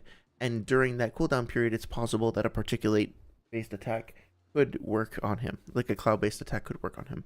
But then, it's only got a few seconds to take effect because um, it then has to the Shinra Tensei will then like regen and come off cooldown, and then he can fire it off again. As for the whether or not the poison would be effective, I'm not sure because yes, these characters are all corpses, but it doesn't seem like they're being puppeted around the same way that like Sasori's puppets are being puppeted with strings remotely. It more seems like they are corpses that have been embalmed or whatever, but then chakra is flowing through their bodies and they are being stimulated, like their own physical bodies are being stimulated to uh almost like an Edo Tensei, but in a more direct sort of chakra based way. So Pain is sending his chakra through them rather than them using their own chakra and life force to move around.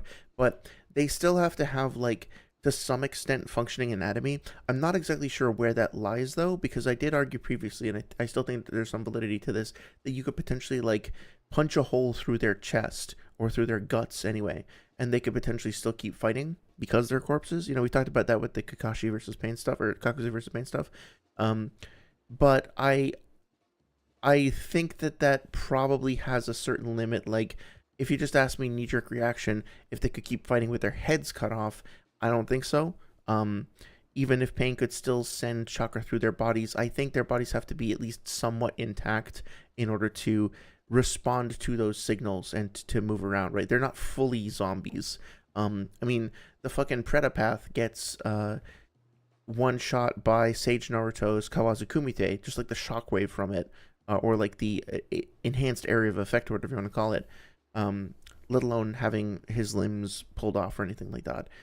So I think, but this is all just going to say that, like, if they have a nervous system, for example, and the poison acts by shutting down the nerves, then yeah, I mean, like, if they, well, thing is, I don't know if these fucking things breathe. So it would have to be like they would have to ingest it or inhale it or something like that. And then if they do and it gets inside their nervous system, I think it would probably cause damage to them. I think that's fair. So like if a character threw like a poison bomb directly in the Asura or let's just say like the animal path's face, and then like somebody else used the wind jutsu and was like, hey, push the poison up her nostrils or something, then eventually, I think once it starts getting into their circulatory system, we know that like chakra flows through the body through the Keirakuke, and that's woven into the organs and stuff like that. So yeah, I do think a poison in theory would be effective. Probably a better example would be if they got hit with a poisoned knife or a poisoned blade. Personally, I think that would work, if it actually got into their system. But that's assuming that they have some kind of actual circulation system and it's not just more akin to puppetry. So I don't know. I don't know if I win a debate on that topic, but that's how I see it in my head. You're welcome to come to your own conclusions.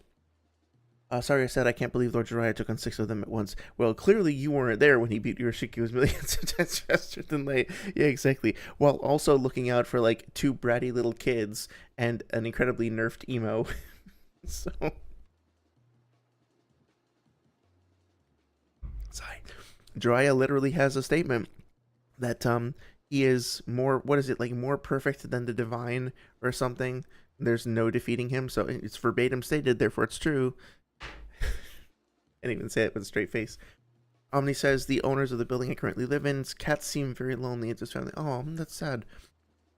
Keeps calling for attention when I try to go to my room to sleep, so I have to go out to it and comfort it. Well, that's very nice of you. Are you actually able to like go see it and like to scritch it, like give it scritches or something like that? Is it out and about? But that's a little bit sad.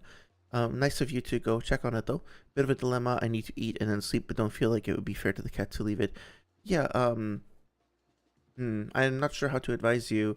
I don't suppose you would want to like bring the cat with you and leave them a note or something like that. That could be a little, maybe they wouldn't like that, but yeah, I mean, here's the thing. If the cat is indoors, if they are safe, if they have a source of food and water, they might be a bit upset, but they're still going to be comfortable. They'll still be okay.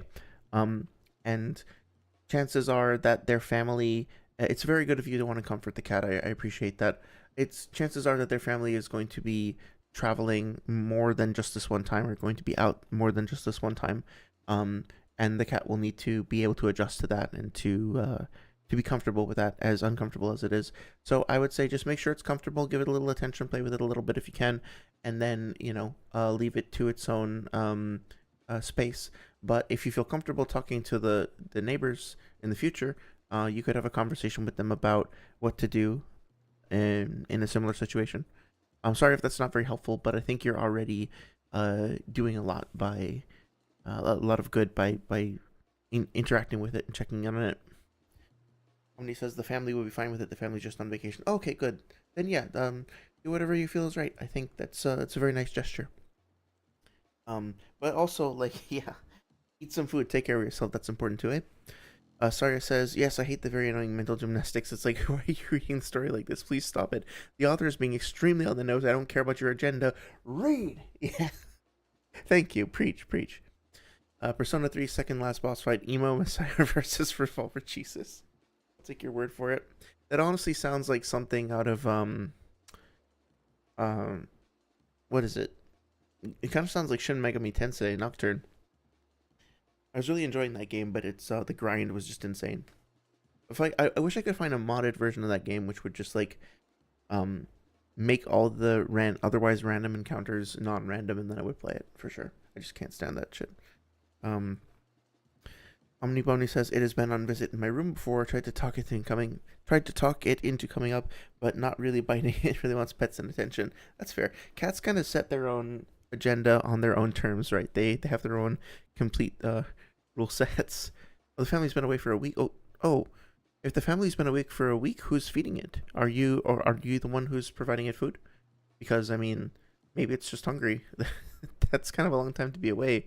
I'm going to assume that they found some way to provide for it, but yeah. So let's see. I like the coloration. I very much like the shade of blue. It might be one of my favorite colors, honestly. I wonder if there's any significance to why Pain Tendo wears his Akatsuki ring like on his thumb like that. I never really thought about that before. My agenda is so far greater than yours. Yes, indeed. Kushina agenda will not be suppressed.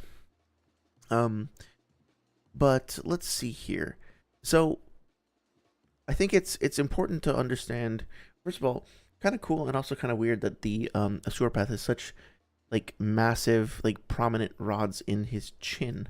But another thing to note is that I struggled to kind of figure this out. I think I kind of landed on an understanding here that, remember, the six paths are also a reference to Hagoromo and Hagoromo's abilities, right? They are the abilities of the divine, like, founder of Shinobi, essentially. And it's tempting to look at this guy and call him a robot because doesn't have a personality. That's overt in any way. He's being remote controlled by Pain. And he's obviously like mechanical. He's got mechanical parts to him. But just remember that the Nagato is actually summoning weaponry into the Asura Path's body. So I guess it's possible that when they are at base, when they're like at their base in the Rain Village, that Pain is like tinkering around and putting a bunch of shit in his body. Like, okay, we'll put like a V8 engine under his chin, and we'll just shove some fucking missiles in there, and then like, ooh, let's give him a big pointy tail. Like maybe he's in there with like hacksaws and like power drills and stuff, like turning this guy into a custom shop project. I don't think that's the case. I think the Asura Path itself is basically like a jutsu, right? It's an ability, and Nagato can use the Asura Path to just kind of summon things when he wants. Let's talk about 551 for a second. I think it's 551, right? It's been a little while, but yeah. So when Killer Bee starts to attack Nagato here, Nagato says Shurado, I think. Yeah, Shurado, which is just the Asura Path. Shura is the Asura Path, and then Do is Path. And he just decides that he's going to have 2 additional arms, and then the arms themselves are also like splitting off and like charging up weaponry and all that stuff. So he didn't like secretly turn himself into a robot when he was in Edo Tensei or anything, right? He's literally just using the path of these, like one of the six paths abilities that's granted to him via his connection with the Rinnegan. And that path ability lets him turn some of his anatomy into, or rather, to summon arms. So the Asura path over here as well um, has been endowed with the ability to like conjure up this anatomy, conjure up the weapons, conjure up the arms. Um, and as a result, he's now able to wield these things. And there's a statement in the fourth data book that says like these weapons do not even exist or have not yet been produced in the ninja world. And the idea is to kind of illustrate the fact that they are so technologically advanced that they basically are beyond anything that we've seen thus far in the shinobi world. And my thinking there is that they're basically shit that Hagoromo came up with. That they're either weaponry that he himself used or they're things from his time. Because I think the temptation is to think of these things as weapons from the future. Because, you know, missiles and like think about like gunpowder and explosives and all that. But really, the ability, the Shurido ability is something that comes from the distant past. So I had to wonder if these were like weaponry and gadgetry and devices that Hagoromo himself conceived of.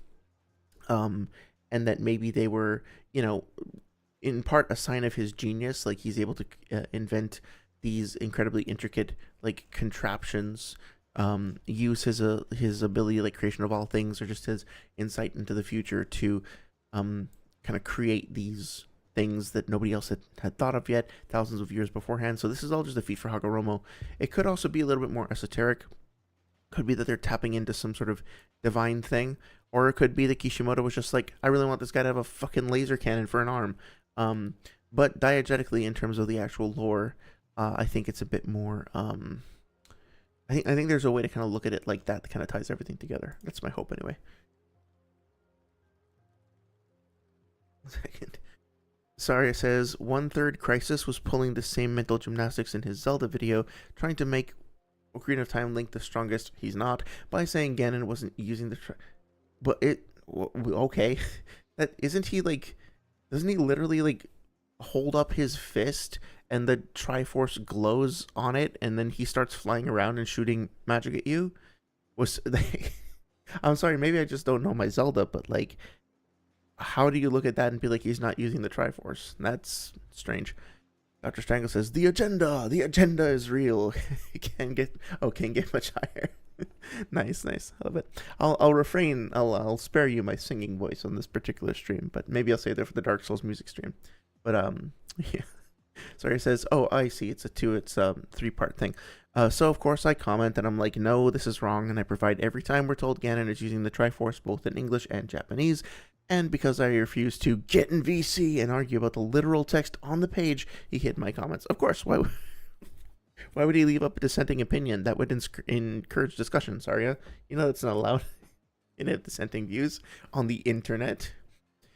Omni says, so it shouldn't be that hungry. I just think it misses its owners a lot. Wish it would walk in here and sleep. Might help it with the loneliness. It's fallen asleep in my bed. Oh, that's really cute. It's very nice of you to open your space to it. And very nice of you to care for it. So I'm sure it'll be okay. Especially if you're there in case anything happens, right? So not entirely alien. That's good. Dr. Triangle says, Asura is wildly out of place with the other abilities, would be set up for the alien stuff. What was then dropped as how the aliens work wasn't decided yet. Oh, could be. Yeah, so, well, that's the thing, right? I personally am a little bit skeptical as to whether or not Kishimoto was thinking this far ahead. But given that they are abilities that are derived from Hagoromo, and Hagoromo is an Otsutsuki, like first generation descendant or whatever you want to call it, and the Otsutsuki also have shit like the karma, which, if you're not familiar, and if I'm understanding it correctly, basically like copies their consciousness into a like data USB plug stick thing that then like it's a piece of technology, right? It's not like a quote unquote magical ninjutsu. It is literally like a piece of tech that they then use to implant their consciousness into someone and then genetically refabricate their body so that they themselves can plant their consciousness in somebody else's body and like take it over. There's something vaguely like that. So they have that technology that's incredibly advanced, and they've apparently been using it for generations, if not centuries. So the idea that somewhere previously in the Otsutsuki history, they also came up with like technology like this is not really all that crazy to think about. You know, it's pretty advanced for even for our time, but um, so conjurable robotics is not as crazy as like full AI consciousness transmission. So, but that's a lot of speculation, I guess. Interesting choice of onomatopoeia here with the fzump. To me, kind of indicates some sort of electricity type thing, but not what's happening here. Oh yeah, so sorry. I think last time we started to talk about this, but I don't know if we really got into it. If you're no pressure, of course, but if you're interested, I'd be curious to hear your thoughts. So you may recall that I said that some people had said that Pain's Shinra Tensei and Bancho Tenin uses gravity waves to pull things in, and that anybody that can react to his Shinra Tensei or Bancho Tenin should be speed of light, because gravity waves travel at the speed of light, and as a result, this is a light speed movement thing. So a couple of things that I'm like concerned about with regards to that is that I think that you like typed in all caps like gravity waves, what the fuck, they call them gravity waves, like something like that. To me, this ability, the fourth data book says something along the lines of this ability is likened to the laws of magnetic attraction and repulsion, and then it does use the term gravity afterwards. So to me, this always just seemed like a telekinetic ability that maybe diegetically was generating a gravitational force. Kind of makes sense with the Chubaku Tensei being able to generate a gravitational force as well. He was basically using like quote unquote gravity to do so. And I guess that like I don't actually know how gravity like I know that the Earth keeps the moon in orbit via gravitation, right? It keeps us on the ground via gravitation, but I don't exactly know what the connection is between those two things. Like, is it a wave type effect that gets constantly pulsed out or something like that? Does that make any sense? Does it make any sense that this is the result of wave-based interaction, or is it more like the Asura path is, or sorry, the Tendo is like allocating a region of his hand to be a gravitational source? I guess that doesn't make sense either, because it's only affecting Kakashi. It's not pulling everything else in around him. I guess I have to think about this some more. But yeah, sorry, that was kind of like a bit of a ramble. I don't even know what the question is that I have specifically, other than I'd be curious to hear your reaction to the phrase Tendo is using gravity waves to pull Kakashi in. Like, how does that make you feel? Let's see. Dr. Strangle says maybe he had ancient aliens history channel type stuff vague in mind at this point for the sages, size paths, six paths. Yeah, I mean, maybe. That's the thing. Like, I was talking to my partner earlier today about Kojima, and I don't know if you guys have played Death Stranding, but it really does kind of seem like when Kojima made that game, he was just he spent a few years just kind of discovering things like the Egyptian concepts of Ha and Ka, and the Greek concept of chirality, and bands from Iceland, and he just put as many cool things that he thought, Conan O'Brien in an otter costume, just whatever he found in his life that he liked, he just put it in the game. And maybe he understands it, maybe he understands it on a deep level, maybe he kind of sort of doesn't all the time, but it's there. And he's like, you know what, guys, this is my first game that was Kojima Productions, was I made it, and I want you guys to know what I like, and these are the things that I like. So please play my very cool game, and you can meet Conan O'Brien, and he'll give you an otter hat. And I think that's beautiful, and I'm glad that he did it. But I wonder if Kishimoto maybe did a little bit of the same sort of thing, where he's just sort of pulling from different sources, which is fine, because then we get cool shit like this. Sorry, I'm tired. Conjurable robotics sound like some Harry Potter shit. Yeah, that's true. Magitech. Dr. Strangle says me dropping a pencil and catching it is not light speed. Yes, yes, that's a surprisingly adequate, like an adept analogy. Thank you for that. Appreciate it. The effects of gravity scale of that acceleration, not the speed of propagation of gravity waves.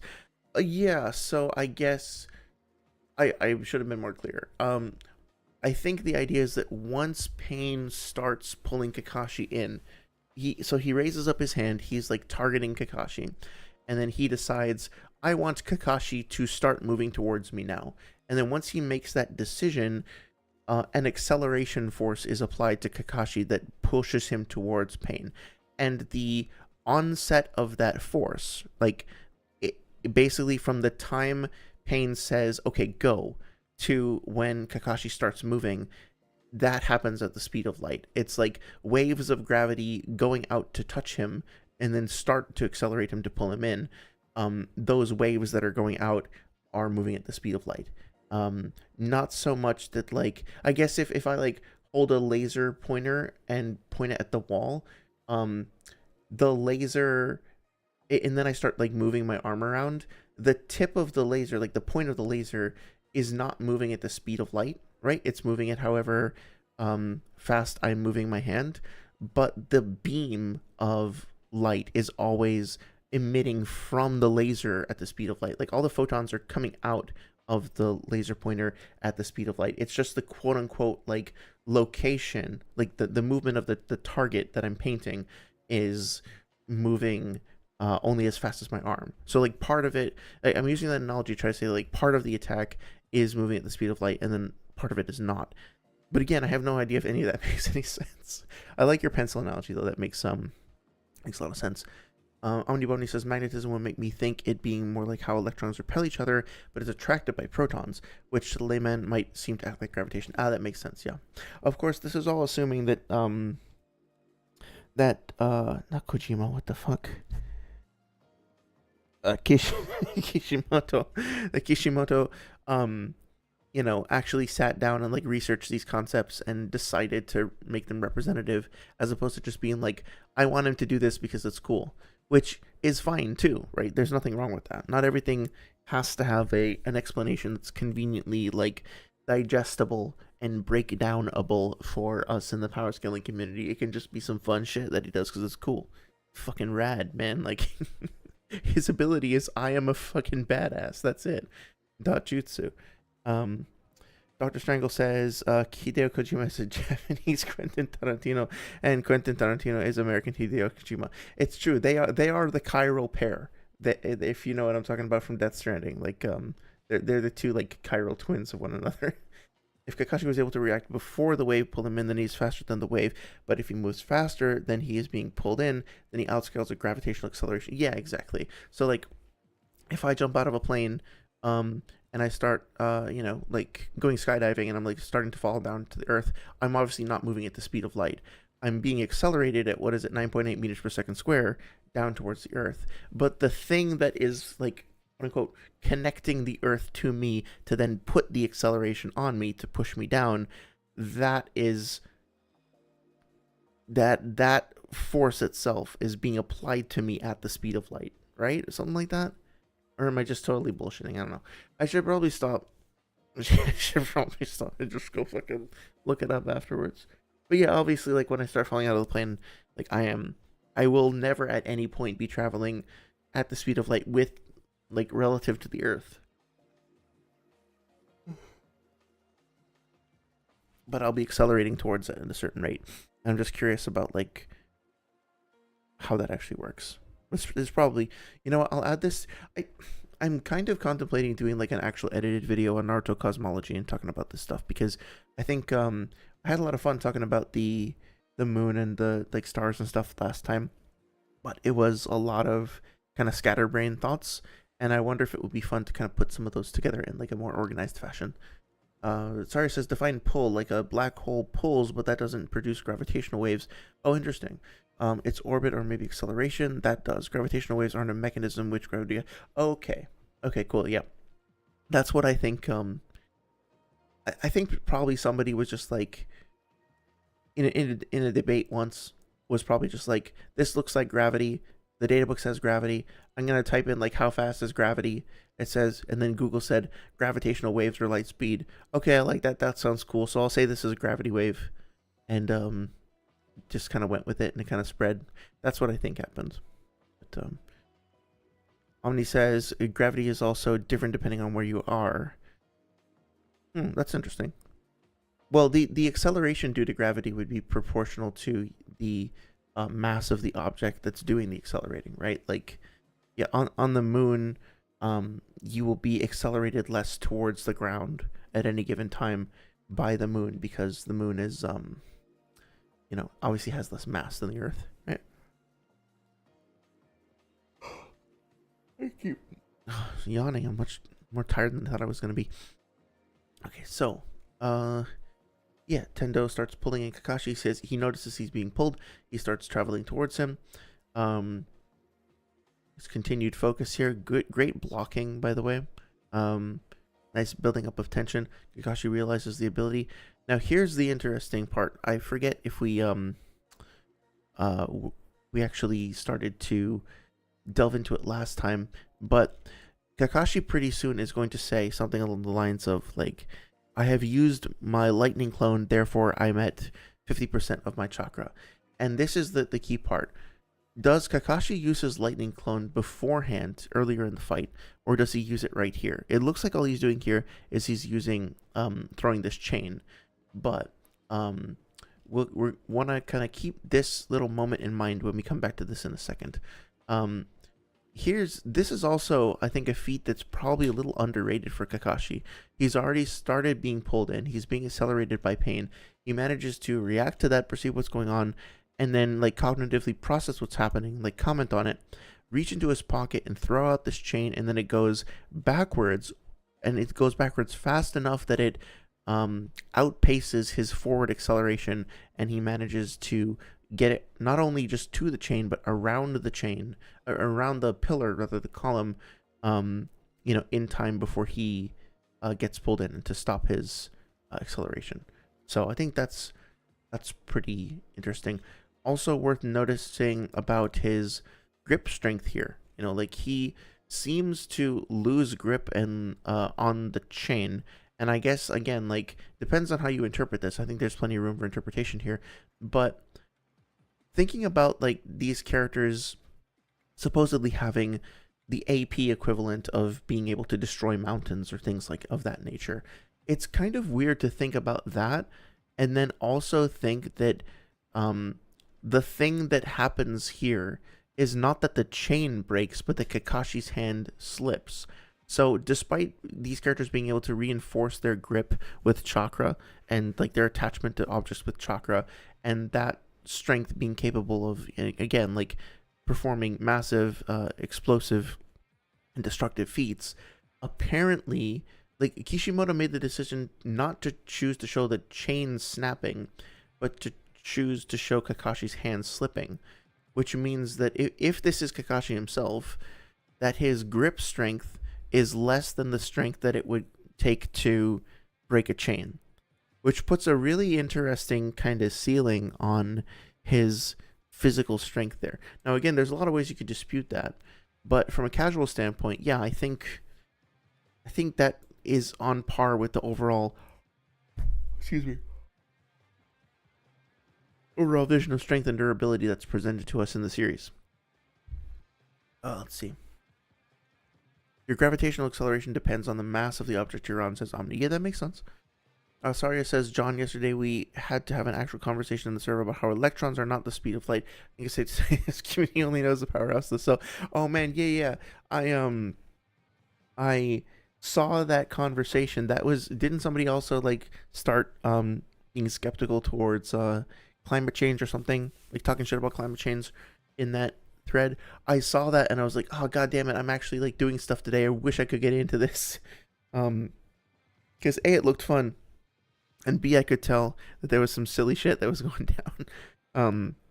But also I didn't want to be too harsh on the person who was talking, because I don't know, like, I I didn't. They seemed new to the server, and I didn't want to like be discouraging or whatever. But it's weird. There's certain people like, who only ever seem to show up specifically to start shit, and then they disappear for a while. Like I don't know if he's trolling or not, but that guy Aaron the barber, um, I I want to be fair because I don't actually know this person. I have no idea who they really are. But I will say that it was kind of funny that they showed up right around the time that Noodles and Sage were supposed to have a debate, and specifically showed up to just spam Sage like, "Hey Sage, debate Noodles. Hey Sage, debate Noodles. Hey Sage, debate Noodles," and then basically they'll only ever show up once in a while, and as soon as they do, they just immediately start yelling about how like Tobirama beats Minato, which was Noodles' position anyway.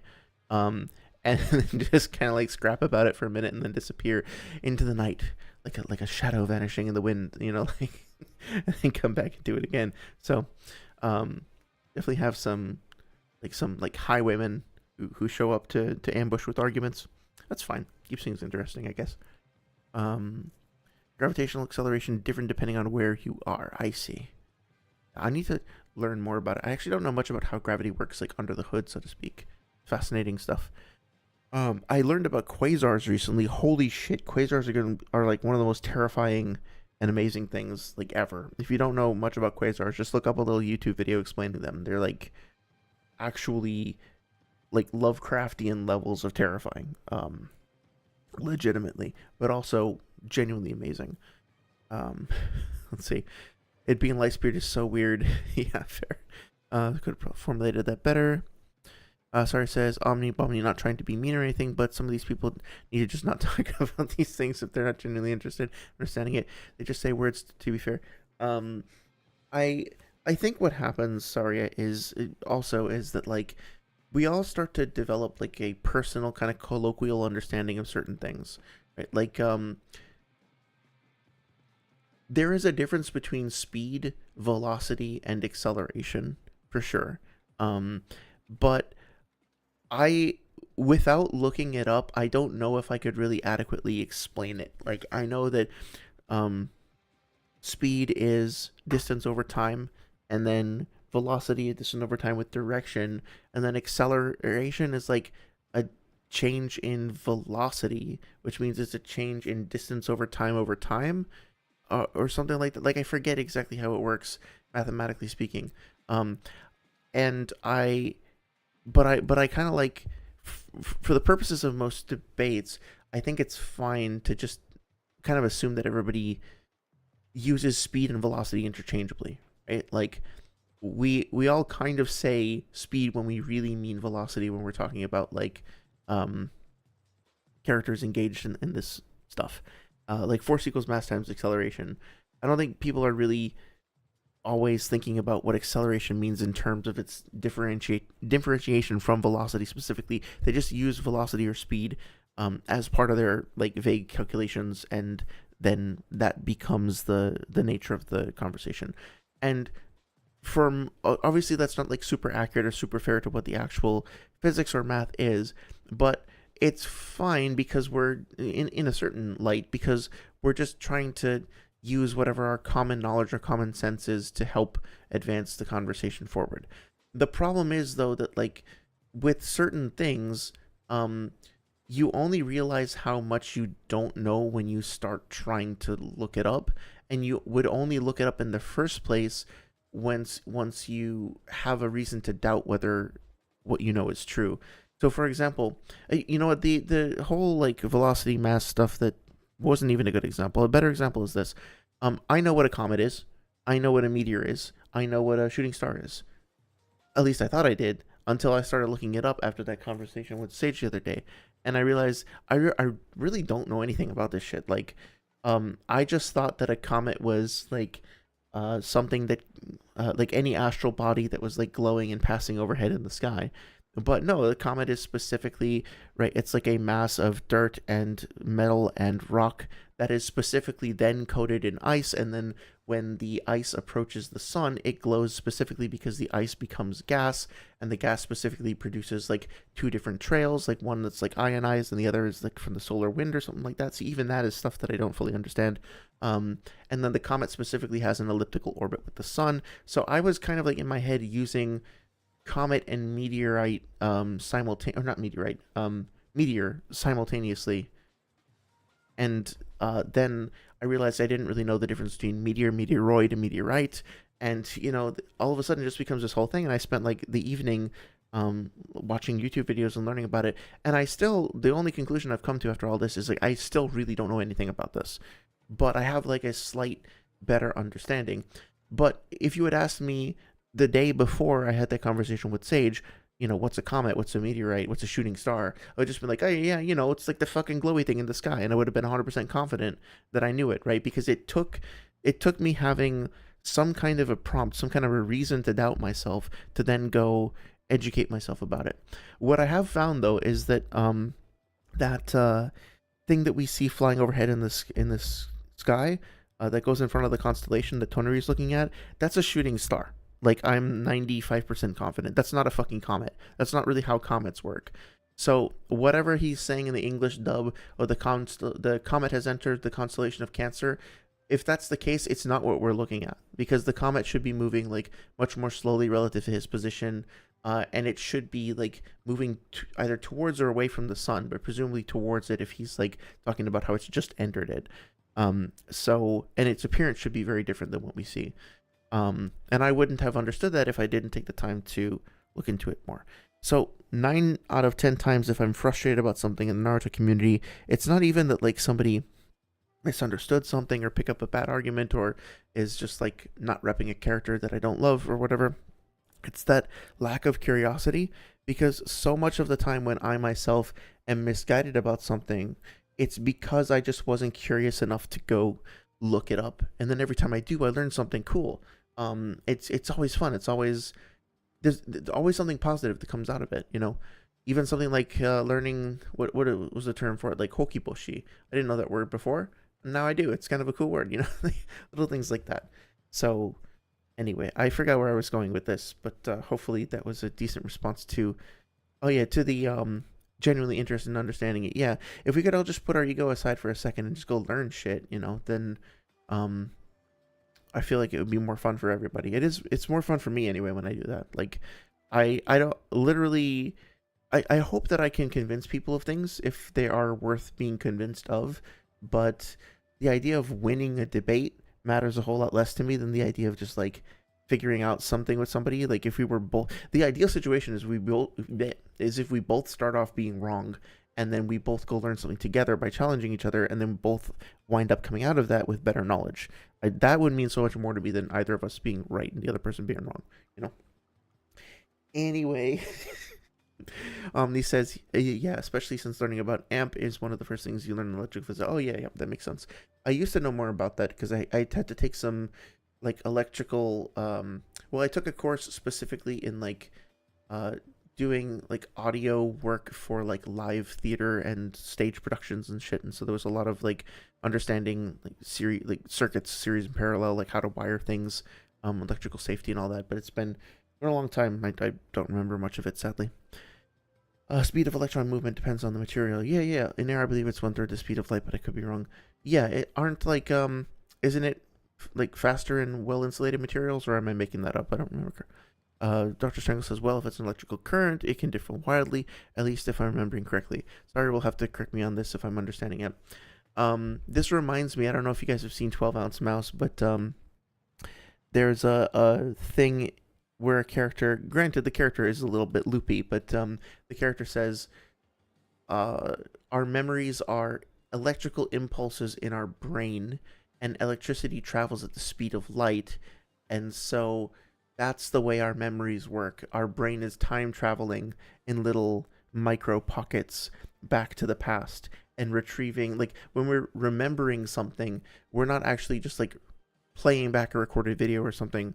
We're actually like in our heads neurologically, we are literally having small micro time travel experiences in our brain that is letting us look back to the past in real time. Um, Obviously, that's bullshit, but it was a really, really cool and poetic idea. Um, and I kind of wish it were true because the idea of your brain just like hacking the space time continuum whenever it wants to. Where the fuck did I leave my keys? You just like literally look into your past through like light time manipulation in your brain would be really fucking cool.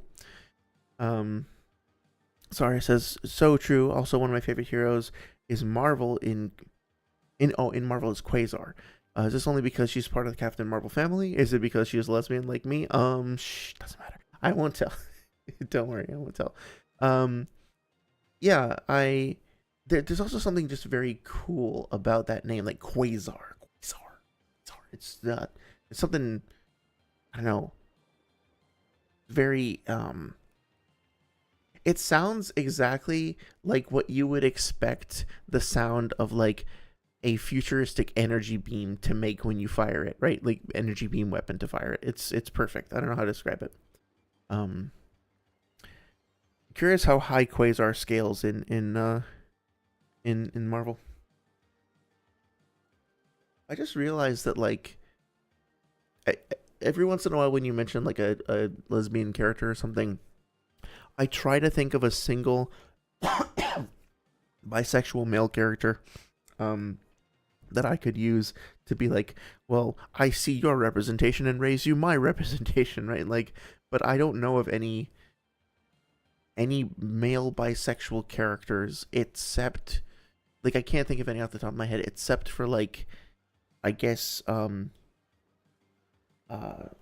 Dandelion aka Jaskier in the recent Witcher TV show. They made him bisexual. I didn't really like his portrayal very much either way, so I don't really want to like champion him. Who's the most bisexual Naruto character? Is it Sasuke? I don't want to identify with Sasuke really. um. Anyway, I have to think of some. Let me know if you can think of any. Um. So, Wolverine is bi. I didn't know that. Wait, which version? Hugh Jackman's, like that continuity, or is he just does he just get that way in the comics? That's good to know. I've been like into Wolverine before, actually. I think more as a joke, but when I had longer hair. But yeah. But Quasar was a guy. Does someone else have the mantle now? Says Omni. I'm not sure. Let's see what Sorry it says. Axel. Hey Axel, how's it going? Thank you for stopping by. Hope you're having a good night. Um, says you are part of the Marvel family. Nice. Dr. Strangle says meteor versus meteorite versus meteoroid is a difference. I learned. I forgot at the age of 9. Yeah, it's confusing. I think I'm going to try to say it off the top of my head, and who knows if this will be right. I think a meteor is just something that is floating around. No, sorry, an asteroid is a chunk of rock and dirt and debris or whatever else that is floating around in space. Once a meteor, once it enters the atmosphere and starts to burn up and starts to like come down towards Earth, it is called a meteor while it is falling. If it survives the fall and lands on Earth, it then is a meteorite. The "ite" implies that it survived the flight and and that you can like pick it up and be like, "Hey, cool, here it is." But then a meteoroid is just like a very small, like pebble-sized, like teeny meteorite, I think. But I'm not sure about that last one. Dr. Strangle says, if it is something that comes around every 1,000 years and marks the time of harvest, then it's probably a comet with an orbital cycle of 1,000 years. Yeah, I like that a lot. I like that definition. That makes a lot of sense. It's weird, though, because what we see pass in front of the camera is a shooting star. But then he starts talking about some kind of a comet. And so I wonder if, like, we're supposed to look at the shooting star and be like, okay, there is one, like we're supposed to just regard those both as astral events that are happening. Like the shooting star is just there for flavor, basically. We see the shooting star, and then also Tonari starts talking about a comet, right? They're just two things that happen coincidentally. That's entirely possible. Like Haley's comet. Yeah, good point. Dr. Shango says Orochimaru, maybe he's just a PDF. I was gonna say like Orochimaru definitely is fluid at the very least, but he's a little been hanging around with Drake too much. I feel a little hesitant identifying with him. Oh, comic Wolverine and Deadpool, that makes sense. Their dynamic definitely supports that. Saria says Quasar is also Phyla Vel, the daughter of Marvel. Oh, that's why. Okay, Marvel, the original Captain Marvel, who Carol used to work with as Miss Marvel. Okay, cool. I clearly have a lot to learn with regards to the Marvel canon. Is there gonna be another fucking like big Marvel movie like the Endgame or uh Infinity War? Because it feels like there's just been a lot of smaller, more self-contained like spin-off stuff, and I'm still waiting for like the big epic, or are they actually building up the individual like characters like they did before? I guess I'm just confused as to like where the core mainline Marvel stuff is gonna be. Sorry, says, oh, also John, Superman's son, who is named John, also holds the mantle of Superman is by. Excellent. Okay. So there are a few of us out there floating through the cosmos. Okay, that's good to know.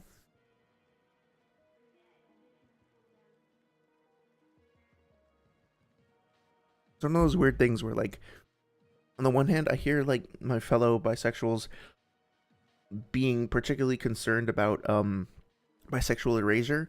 Like I guess if you're a guy, people think that you're not really bi, you're just like secretly gay. And the same thing for like ladies. And basically people who identify as bi are apparently told by others that they're not really bi, their X, Y, or Z thing, that they're actually not, and that can be confusing and frustrating and stuff. And that sounds like it. I've never experienced that. I guess I just got lucky, but I've never really felt marginalized. Like I dated a guy when I was in college, and we went out and we were in a pretty conservative area, and we definitely got some comments. We definitely got some commentary. But I've experienced that side of things. But I've never really felt that erasure sort of thing. But I can't actually think of any representation. You know, like I guess technically, like most of the like many of the romanceable characters, like Astarion, right, is like the romanceable characters in RPGs are pretty fluid, in that regard. But that almost feels like more of a contrivance towards like they will just be horny for whoever is the main character, as opposed to like they identify that way and it's an active part of their life regardless. So, oh, she became Quasar in 2007. I didn't realize someone beside the original guy had held that mantle. John Kent. I'm gonna have to look into that. John Kent. Oh, because Clark Kent, right? Let's see. John Kent. He tried to autocomplete as John Kennedy. Oh, cool. Super Son. Nice. Yeah, thank you. I appreciate that. Well, now I got some more incentive. Oh yeah, he's got a little bit of that energy, I suppose. Do that. Although I probably shouldn't. Looks like there's some spoilers in the image section over here. Oh well. Cool. Yeah, I like this. Now I have at least one that I can refer to for sure. Sorry says, I've seen people get angry that some bisexuals and pansexuals have a preference. I think that's so messed up. It's not less bi or pan to prefer men or women. It doesn't mean you won't date the other. Yeah, that's really weird. So to be honest, I don't even know if bisexual is like the right term, because I would consider dating pretty much anybody who I got along with. Like if I have a connection with somebody and I find them attractive and I think they're cool, I'm not really gonna go through a checklist and ask them like what they've got in their pants or anything else. Like we can figure that shit out. I think being creative and resourceful, or more to the point, being earnest and honest. Like you find a way to like physically connect with somebody and have fun. I'm not so worried about that. So pan is probably more an accurate description of how I like feel about folks. But even then, it's more just like part of me, like I don't even really need a word for it. I just kind of like certain people, and then if they like me, that's great too. But yeah. I don't know. I'm still figuring it out, like even after all this time. But I feel like at the end of the day, we should just like let people express themselves and identify the way that they want to, and not like worry so much about the labels. I did like a friend of mine invited me to join like this LGBT club at college, and I'm not like really big on clubs and stuff like that, but I joined because I wanted to like spend time with them, and people there really really wanted labels, and they wanted them to be extremely specific and extremely descriptive, and they took a lot of comfort from it. And they found that it helped them clarify and to express their identity and connect with other people. I was just like, I'm John. Like, my pronouns are John and John. So, like, not to be dismissive or anything, but that's just kind of like how I wanted to be, and I couldn't quite connect. But I respected it. I appreciated it, and was able to make some from friends out of it. So that's good. Um, go. Thank you for the encouragement. Omni says they wanted to do Kang as the next big thing. Didn't work out, and they're changing plans to do Doctor Doom. Interesting. That's cool. I'll be curious to see where they go with it. Kang is not the oh no, I thought of Krang. I'm sorry. When you said Kang, I thought of like the brain in a jar kind of guy from TMNT, but I'm guessing that's not the same person. I mean, either way, I just want that experience of like having that big thing that everybody's talking about, and then going to the theater, and then everybody like cheering, and then you get the popcorn, it gets thrown up in the air, and then like make a big mess because you're all like super excited, and then like, oh, the guy comes out, oh, it's that guy, we all know that guy, and he's gonna punch, oh, there's another guy, we hate that guy, that motherfucker's gonna get hit. I don't know, you know what I mean? Like, am I making any sense? Just like that big kind of cultural moment we're all looking forward to and counting down the hours for, and then we all go and like experience it. I don't know. I've just been craving that lately, and I'm so disconnected. Like, it could be another Star Wars movie, right? Remember when like Star Wars, The Force Awakens came out? It was a similar vibe to that. Everybody's just like, oh my god, new Star Wars! I can't believe it, right? And I'm just curious if the Marvel universe is going to do anything like that, or if it basically is on cooldown for a little while. Omni says they want to do Kang as an. Oh yeah, sorry. Axel Gray says do what you do as long as everyone is okay with it. Yeah, exactly.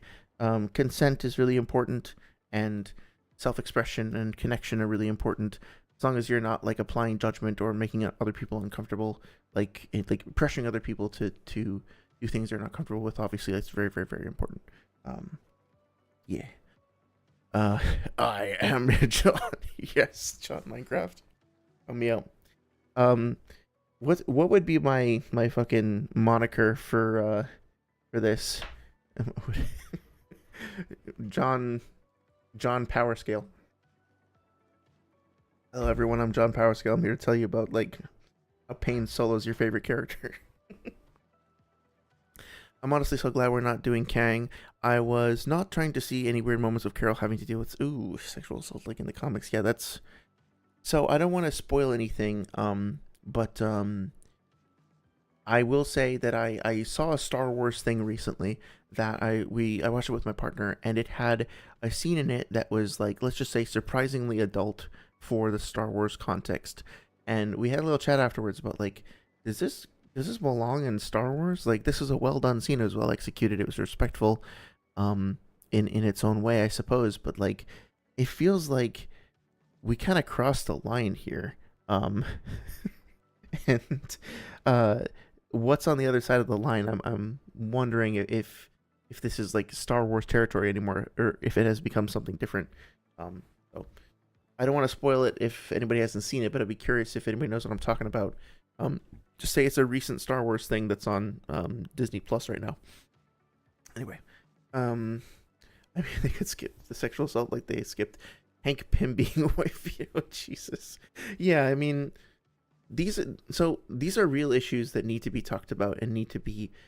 People are uncomfortable, including myself, talking about them, and the only way that we get more comfortable with them is by talking about them and practicing talking about them, and that's important because we need to be able to have those conversations to draw more light to the issues, convince more people that it's okay to discuss when these things happen.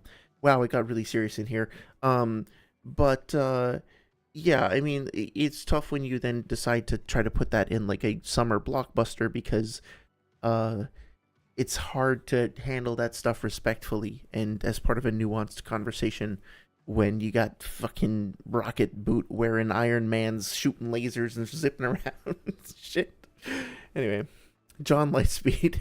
Well, that actually makes me sound like more of a superhero as opposed to like dweeb who yells about manga on the internet. So need something a little bit more cringe than that. But I appreciate the direction. I am John, and I like birds. Truer words have never been said.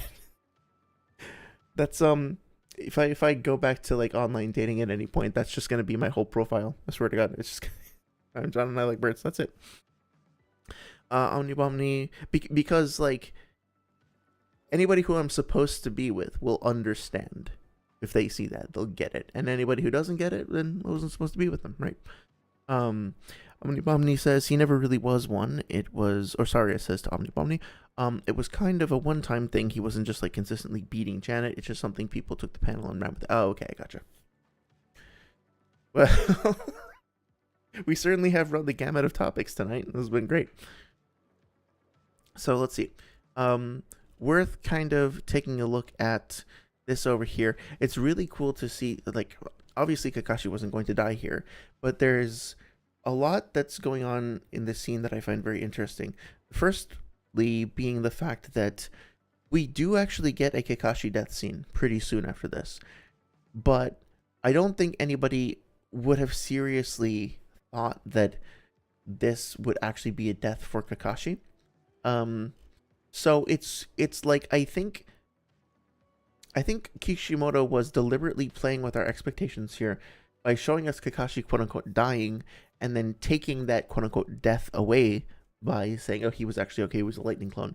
So that later on, when we see Kakashi actually die to pain, see his actual death scene, then we think, oh, okay, he's going to be fine, right? Because the last time we saw him quote unquote die, he got out of it at the end of the day. And so he's going to escape from it. It's going to be a trick, right? He's going to Kamui out of it. He's going to use his, he's got another clone. He's got another trick up his sleeve. We've been primed to believe that Kakashi always has another answer. He always has a way out. He's Kakashi. Of course he does. We literally saw him survive this. But then that gets subverted. And then when we actually experience his real death, then it hits all the more because it was like, wait, this can't happen to him, of all people, right? I think it's interesting also to note what happens here is that Pain only seems to respond to Kakashi's lightning clone being a lightning clone after it starts to disintegrate and fizzle and spark off.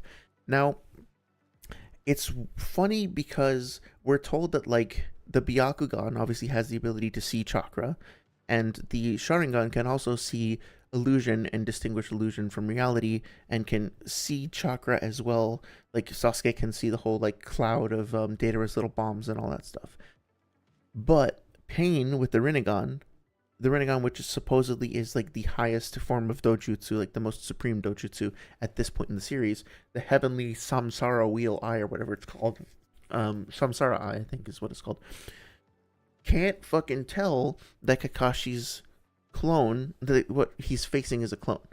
Like somehow Pain with his sensory as well, his sensory which is so strong that he can detect Kabuto's location in the middle of the war while he's in Edo Tensei, although maybe that has more to do with the Edo Tensei link between them, I'm not sure, but it seems weird to me that Nagato doesn't notice that this is a lightning clone, which makes me think that maybe the lightning clone only does get swapped up at the last second. Like it's a lightning clone and it's also a substitution jutsu, and that would account for Pain being surprised because he doesn't detect it beforehand. But it could just be that this is a limitation of the Rinnegan. It's a little weird, but we don't actually the Rinnegan itself just does not have the same kind of detection and sensory abilities that the Sharingan and the Byakugan have. Despite its reputation, that is a limitation of it. So it's interesting to think about, I think. Let me catch up on chat. Omni says, sorry, okay. I admit that I haven't read much pre-1980 superhero comics. Also, am I right in my understanding that electron speed varies greatly in electrical voltage, current depending on voltage? Interesting. I'd be curious to hear the answer to that. Sorry says, everyone else, not Kakashi. Me, a galaxy brain. When is Naruto coming back, man? I'm bored. You're already checked out at that point? Nubomni says, for the Star Wars thing, personally, I'm fine with it, as Star Wars has been very different in tone and subject matter from story to story. Okay, yeah, so clearly I'm not like all that versed on the extended universe stuff, so that's interesting to hear. I think it would be weird if it was a mainline movie episode. Yeah, yeah, if episode 10 comes out and it starts off with like a home invasion scene or something, that would be mm, unfortunate. Edward Brahma says, John, I'm of the belief that it can assess chakra, but its level of analysis isn't clarified. That seems reasonable, right? We do see, like, Nagato when he's fighting Jiraiya, he seems to be able to sense the barrier that Jiraiya puts up, and he has that perspective where he kind of sees the whole world as being inverted in color. I'm actually curious how they depict it in the colored version, because I've only ever looked at it in the whatchamacallit. Oh wait, I'm sorry, I went too far ahead. In the black and white. So let's see. Yeah, so he puts up the barrier. Oh no, he kind of does the photo negative thing here too, right? Yeah, he can sense the chakra barrier in his like inverted vision mode, which is kind of cool.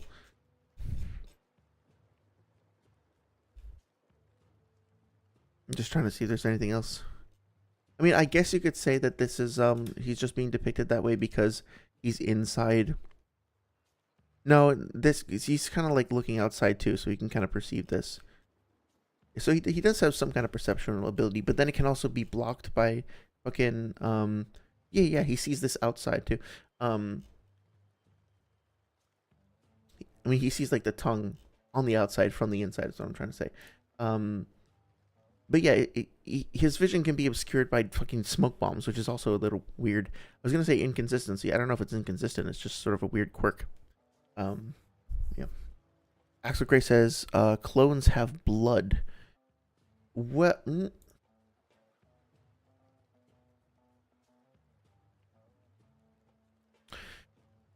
Hmm. Yeah, that's weird, isn't it? Question for you. Do you think that's literally the blood of the clone, or do you think it's part of an illusion that comes along with the clone? Naruto, when he makes shadow clones, his clones can like beat the shit out of each other. Remember, like in the bell test or whatever, they're like beating each other, and one of their faces gets like swollen up and cut and stuff like that. There might have been some blood involved in that. I don't remember for sure, but I don't know. I don't I think you have made a very good point. I don't know how to reconcile the fact that this is a lightning clone and the lightning clone is bleeding. Just seems to me like that would be part of the illusion of it, but I don't have a great way of explaining that other than by referring vaguely to the fact that like in part 1 there was more of an emphasis on techniques causing illusion and deception, and it wasn't always explained with like a concrete thing. Like it's really weird for me to think that like this thing that is made out of lightning also generates blood, like it's got blood inside of it. uh but I honestly don't know. I find it really confusing. It's a good thing that you pointed it out though. Like it's a good point. Sure. um Omni then says, or said before, but the side stories have a lot of really cool dark, or a lot of really dark stuff ever since early 90s. Okay, yeah. So I guess it's just one of those things that I'm not as informed on. Perhaps other people weren't as surprised as I was when all that stuff happened. Howard says even the Sharingan isn't clear how well advanced levels of it compared to the Byakugan. And Axel, oh okay, yeah. Yeah, it's weird because like they describe the Sharingan as being like, ah yes, the supreme eye that only the Uchiha have that lets them pierce through illusion and and like predict their enemies' movements. And then Neji shows up, ah yes, the Byakugan, an even more supreme form of ocular jutsu that lets them. But then it like, yeah, it can pierce through things. It can see the chakra network, but it can't. It doesn't have like kinetic vision, right? So it has its limitations. It's not just a straight up upgrade over the Sharingan, although it's described in vaguely those terms at times. And then like the Rinnegan, ah yes, the true supreme dojutsu that supersedes all other ones. And I'm like, yeah, including like the Tenseigan. So, I mean, there's a whole lot of and even like the EMS, like Pain doesn't have the Susanoo, and that's a major drawback for sure. I guess he doesn't really need it. Yeah, Pain with a Susanoo would just be fucking cracked, even more so than he already is. I have to say, I was talking shit about the color before, but like something about the way that this the rock texture here, or the earth texture, oh shit, is textured and shaded, and like the line work and everything, how it's preserved, um is really really good. Like they did a really good job with this. Um yeah, I shouldn't be slandering the colorists for sure. Let me see. I see that. Sorry, gonna buffer my rage. Um, Pain can even tell when a genjutsu is coming from when he fights Naruto Manpa solo. Yeah, oh yeah, when he's like, but I don't think that's I always interpreted that Howard as he recognized what the frogs were doing, and he was like, oh, them shits is about to cast another genjutsu. When they start doing those froggy hand signs and singing like that, like I know what's coming, as opposed to like he saw through the genjutsu, if that makes sense. But I think you're on to something. He said Axel depends on your level of chakra and effectiveness. Itachi versus Crow clone jutsu stated in the third data book to have better function than a shadow clone. Oh, interesting. Okay. Yeah. That makes sense. I guess it depends on what you mean by better, but now now I'm starting to talk like a debater. I apologize. Not the point of the stream. Daria says, if a charged particle is moving through a specific electromagnetic field, there's a certain velocity where the magnetic and electrical force cancels each other out. If you shoot out many electrons in different speeds to a small hole and have an electromagnetic field inside, only a small portion of those electrons which has a certain speed will be unaffected. Hence, if you poke another small hole in the opposite side of the first hole, only electrons with that speed goes through both holes. Hence, you select only electrons with that speed. So kind of sorta. Yes, I am nodding my head. I definitely understood all that, and I would be able to repeat it without looking it up. So is that are you like referring to the double slit experiment, or is it that something different? It sounds vaguely similar. I think I did actually understand like at least part of that. But, it's cool. Sorry, says, actually, the Sharingan lets you see into the future and perceive all things in the universe. So, Pain killing a random frog because he thought it was committing a genjutsu was trying to fly. All paths are bastards. Uh, you forgot Saria. It also lets you spawn infinitely sized universes inside the heads of insects from within the current universe that you are. That's the other thing that I was thinking about this earlier today because my brain won't like let me live in peace. That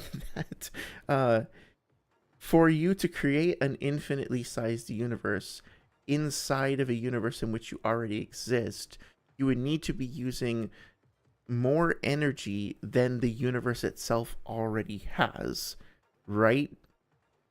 Or I guess no, maybe that doesn't work. I shouldn't spend more time thinking about this, but it basically means that like for Madara to create a single infinitely sized universe, he would be no right because like he is in an no fuck never mind. Let's just keep it finite, right? Madara is in the universe. The universe is finite. He creates another finite universe of the same size, but he is only a fraction of the universe he's in. So he would be creating a universe that has more energy in it than he has in himself because he's only a fraction of the energy of the universe that he's a part of. So he would be outputting more energy than he has somehow. It's something like that. I don't know. I think like a cluster of my brain cells has just become self-aware and being like, seriously, you're spending us on multiversal Madara, and they have just decided to emancipate themselves from the nation of the rest of my neurons, and I'm just never going to get them back. They're just gone now. Oh well, it was worth it. Howard says, John, when the frog song is first used, I don't recall if the past actually saw the hand signs or they saw the frogs preparing it. Yeah, I'm just kind of speculating. Let's take a look. Would it be 442 or something like that? Or 42. At least. Oh, it might be a little later, actually. Oh, wait. No, no, no, no. It's a bit before. I was confused. 1 second. Sorry. 4:32. Actually, no. Let me guess. 4:34. I actually I went to see a Bunraku performance when I was in Japan a few years ago. It was really really cool. I didn't understand anything that was being said, obviously, but you know, it was, I don't know. It was, I sat there for like 2.5 hours not understanding anything that was happening, but still being absolutely like mystified by it because the puppetry was amazing. Very very uh, okay, so I'm actually liking the colored version more and more. Like the level of disintegration that's being depicted here is greater than what I've seen before. Okay, let's see. Okay, so here's what we see. We see them kind of clasping their little froggy hands together. Pause. Hang on a second. I'm looking at this in another window because I'm embarrassed. A frog's hand is called a manus. Okay. I just googled, what do you call a frog's hands? And okay, Reddit is saying frog feetsies. Okay, I'm not going to use that. Um, grippers. Unwebbed feet. Okay, they're just called feet. Okay, that's fine. All right. Anyway, frog learning stream. But yeah, so they clasp their feet together, and then Naruto take a nap. I'm too tired. The Jinchuriki is EP. They are continuing to charge up the jutsu. They're just continuing to do that. Oh, and then okay, they start to like maybe this is, I can't tell. This looks like an onomatopoeia. It could be that that's the frog song, but we're not seeing like the musical notes kind of emanating off of them. So I think that's just an onomatopoeia that's meant to be like the coming off from the chakra. Let's take a look in the black and white version 435. Curious how they decide to translate that. 435. 435. Oh yeah, zwoo, zwoo. Okay, so it's just like the sound of the energy that they're gathering together. So they are gathering chakra. They're in a very obvious position here. They're having like a little get together. And then he says, I have enough of that genjutsu. So yeah, I'm not sure. How would you interpret that, Howard? Do you kind of agree that Pain is actively detecting the buildup of chakra, of like natural energy in preemption of the jutsu? Like they're getting it prepared together? Oh, Axel says good night. Hey, good night. Thanks again for stopping by. Hope you have a great rest of your weekend. Take care. Let's see. Stop spamming hearts. Have destroyed my stream. No, no, no. Please continue. The chaos is desired. Oh yes, the YouTube gods are rewarding you for your spam. Clearly. No, the full Nelson, the parade of dabs. Sorry is nearing 1K. You might ascend tonight. You might actually make it all the way up the ladder. Omni says, all right, it's 2:35, and I was invited home by some friends tomorrow afternoon, so I'll be going to bed. Happy for the good convos with everybody. Once again, good night, everybody. Hey, you too, man. I'm actually going to be heading out pretty soon myself. My voice, for whatever reason, is pretty cracky tonight. So yeah, I appreciate you stopping by. Thank you so much for the great conversation. Have a great rest of your evening. Oh, I'm just realizing now that Axel might have just been saying good night to Omni. But either way, hope you guys are all doing well, and that you all have a great night whenever we depart. Good night. Yeah. Yeah. Okay. Sorry, I just realized that. Everybody get the fuck out of here. Good night. No. Yeah. No, it's nice. I appreciate the chill vibes. It's been a really nice conversation this evening. So, yeah. Let me finish up with this. Where were we? Totally lost track. 422. Finish up with this chapter. I think I'm gonna go to bed. Honestly, soon anyway. Like I'm gonna depart soon, and then I'm gonna go to bed soon after that because I'm, I don't know, just having a wave of tiredness. But yeah, so kind of interesting that Pain manages to see Choza and Choji coming in, doesn't decide to do anything about the Asura path in terms of it being electrocuted. Like he obviously doesn't want to touch it He just kind of lets it be, lets it get hit. So this is something that we talked about before, but for people who might be checking the stream out who are interested in scaling Pain, you might, or scaling like Kakashi versus Pain, or anybody versus Pain really, you might come across the argument that Kakashi one-shot the Asura path. One shot, I'm assuming the definition of that to mean attacked with a single, like defeated in a single blow, defeated in a single attack, where your opponent had not been harmed previously, and you literally didn't do any other damage to them apart from that one attack, and that one attack destroyed them. That's what one shot means. So the problem with saying that the Asura path gets one shot like Kakashi at any point is that the Asura path gets lightning chakra thrown through it right here after stabbing the lightning clone. And now, how do we determine how much damage, if any damage, the Asura path took here? Is it possible that it took 0 damage? Is it possible that it took a critical amount of damage? Either of those are potentially the case. It's really hard to get a precise number. But something that to consider is that Kakashi here says that he uses, in a second in the next chapter, he'll say that he used like half his chakra to make a lightning clone. And we could debate exactly what he means by that. But understanding that he uses 6 Raikiri over the course of his fight with Kakazu, and understanding that this particular jutsu over here is potentially worth up to half of his chakra, it's worth considering that there's probably at least about as much chakra as one Raikiri that's going into the Asura path here. Now, it's not the same as a Raikiri that's Kakashi's charging up and like putting on his hand and then dashing forward and then thrusting his hand forward in a punch, right? It doesn't have all of that kinetic force behind it. But the chakra itself, carries a certain amount of energy with it. How do we quantify that? I'm not sure. But it seems to me fair to say that the Asura path is being hit by a damaging ability here. That the Raikiri, that lightning jutsu in general, are well enough established to carry energy into them, that this should be at least considered as part of an equation when trying to determine whether the Asura path was ever one shot.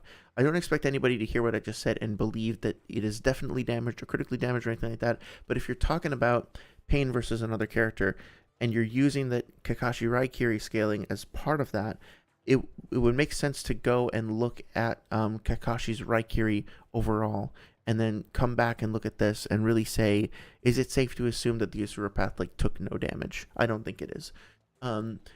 Also kind of cool, it's just a purely stylistic thing, but look at how the onomatopoeia from Kakashi's lightning, kind of comes down here, and then it arcs all the way up here and then all the way down here. It almost kind of looks like a lightning bolt striking down. And visually, you're also, granted, you'd be reading this from side to side, so this is really reaching, but I do like the way that it kind of tracks downward and then it kind of transitions into this big boom, that spike of sound. Sorry.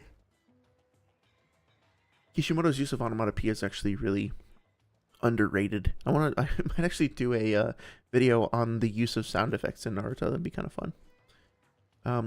Choza and Choji kind of come in. I think it's worth noting that again, how you break this down for power scaling purposes specifically is up for debate. But when I look at this, I see 2 characters having fists of about the same size, creating about the same size crater. And I do see them capable of damaging both the terrain and this character over here. So here's a second shot. We were talking about one shots before. Here's a second shot that the Asura path took. Doesn't necessarily mean he was super hurt by it, but yeah, did actually take a hit. It might actually be the case, so this is Choji and this is Choza, his father. It might actually be the case that Choja's crater is a little bigger now that I look at it, because you can kind of see the relative size of the hand. His looks a bit bigger here, and the actual impact crater feels a little bit bigger here than it does over there. It could just be an optical illusion with the shadow, but the kind of shockwave seems to extend backward and forward a little bit further. So even though Yeah, and here too, like the shockwave's coming forward just a little bit more. So I think this is implying that they're relative, but Choza's a bit stronger than Chochi, or hit a little bit stronger than there. It's really hard to tell, but or it's like fairly subtle, but I think that's the case. Um, okay. Interesting that Kakashi seems to have a Raikiri already charged up in his palm, which makes me wonder if that was part of him using the lightning clone, right? If it's active on his hand because it was part of his recent usage of the lightning clone, or if he had charged that up for another reason. I think I kind of like the idea that he waited to swap out the lightning clone at the last second, and that this is the case with his hand like this. But let me look at one thing real quick, but then I'm gonna head out for the evening. Okay, so doesn't quite look the same. A trap shadow doppelganger. Interesting. Yeah, I gotta think about that some more. But yeah, hey guys, just over 2 hours and we made it through half a chapter. It's setting a breakneck pace for us. No, but I think I'm gonna call it there tonight because I really just wanted tonight to be a slightly shorter, relatively chill stream. We've been, to be frank, like some of the discussions so far, they've always been super fun, but they've been pretty intense as well with the cosmic scaling and going over all those arguments and stuff like that, and the noodles and skepticism stuff. So I'm glad we had a chance to just kind of chill and go over the chapters. Hopefully it was somewhat interesting and informative. I'm interested in going through the rest of the fight too. Making our way through the Naruto section as well. Hopefully folks will find that interesting. So this coming Thursday, I think I'm going to start on Clair Obscure, and then next weekend I will do, I want to do one more like skepticism video. I just haven't quite figured out what I want to say yet. It'll either be that or more of this, and then we'll go through the rest of these chapters. Maybe next weekend I'll talk about the data books, because that's something that's been on my mind as well, and that applies to the skepticism thing. So that might be what I do. Either way, thank you all of you so much for the participation, the conversation. It's been really wonderful. Really enjoyed the back and forth with everybody. I hope you have a great rest of your weekend and start to your week, and I will see you guys either on Thursday for the Clair Obscure gaming stream or on Sunday for more Naruto stuff. Yeah, thanks again. Take care.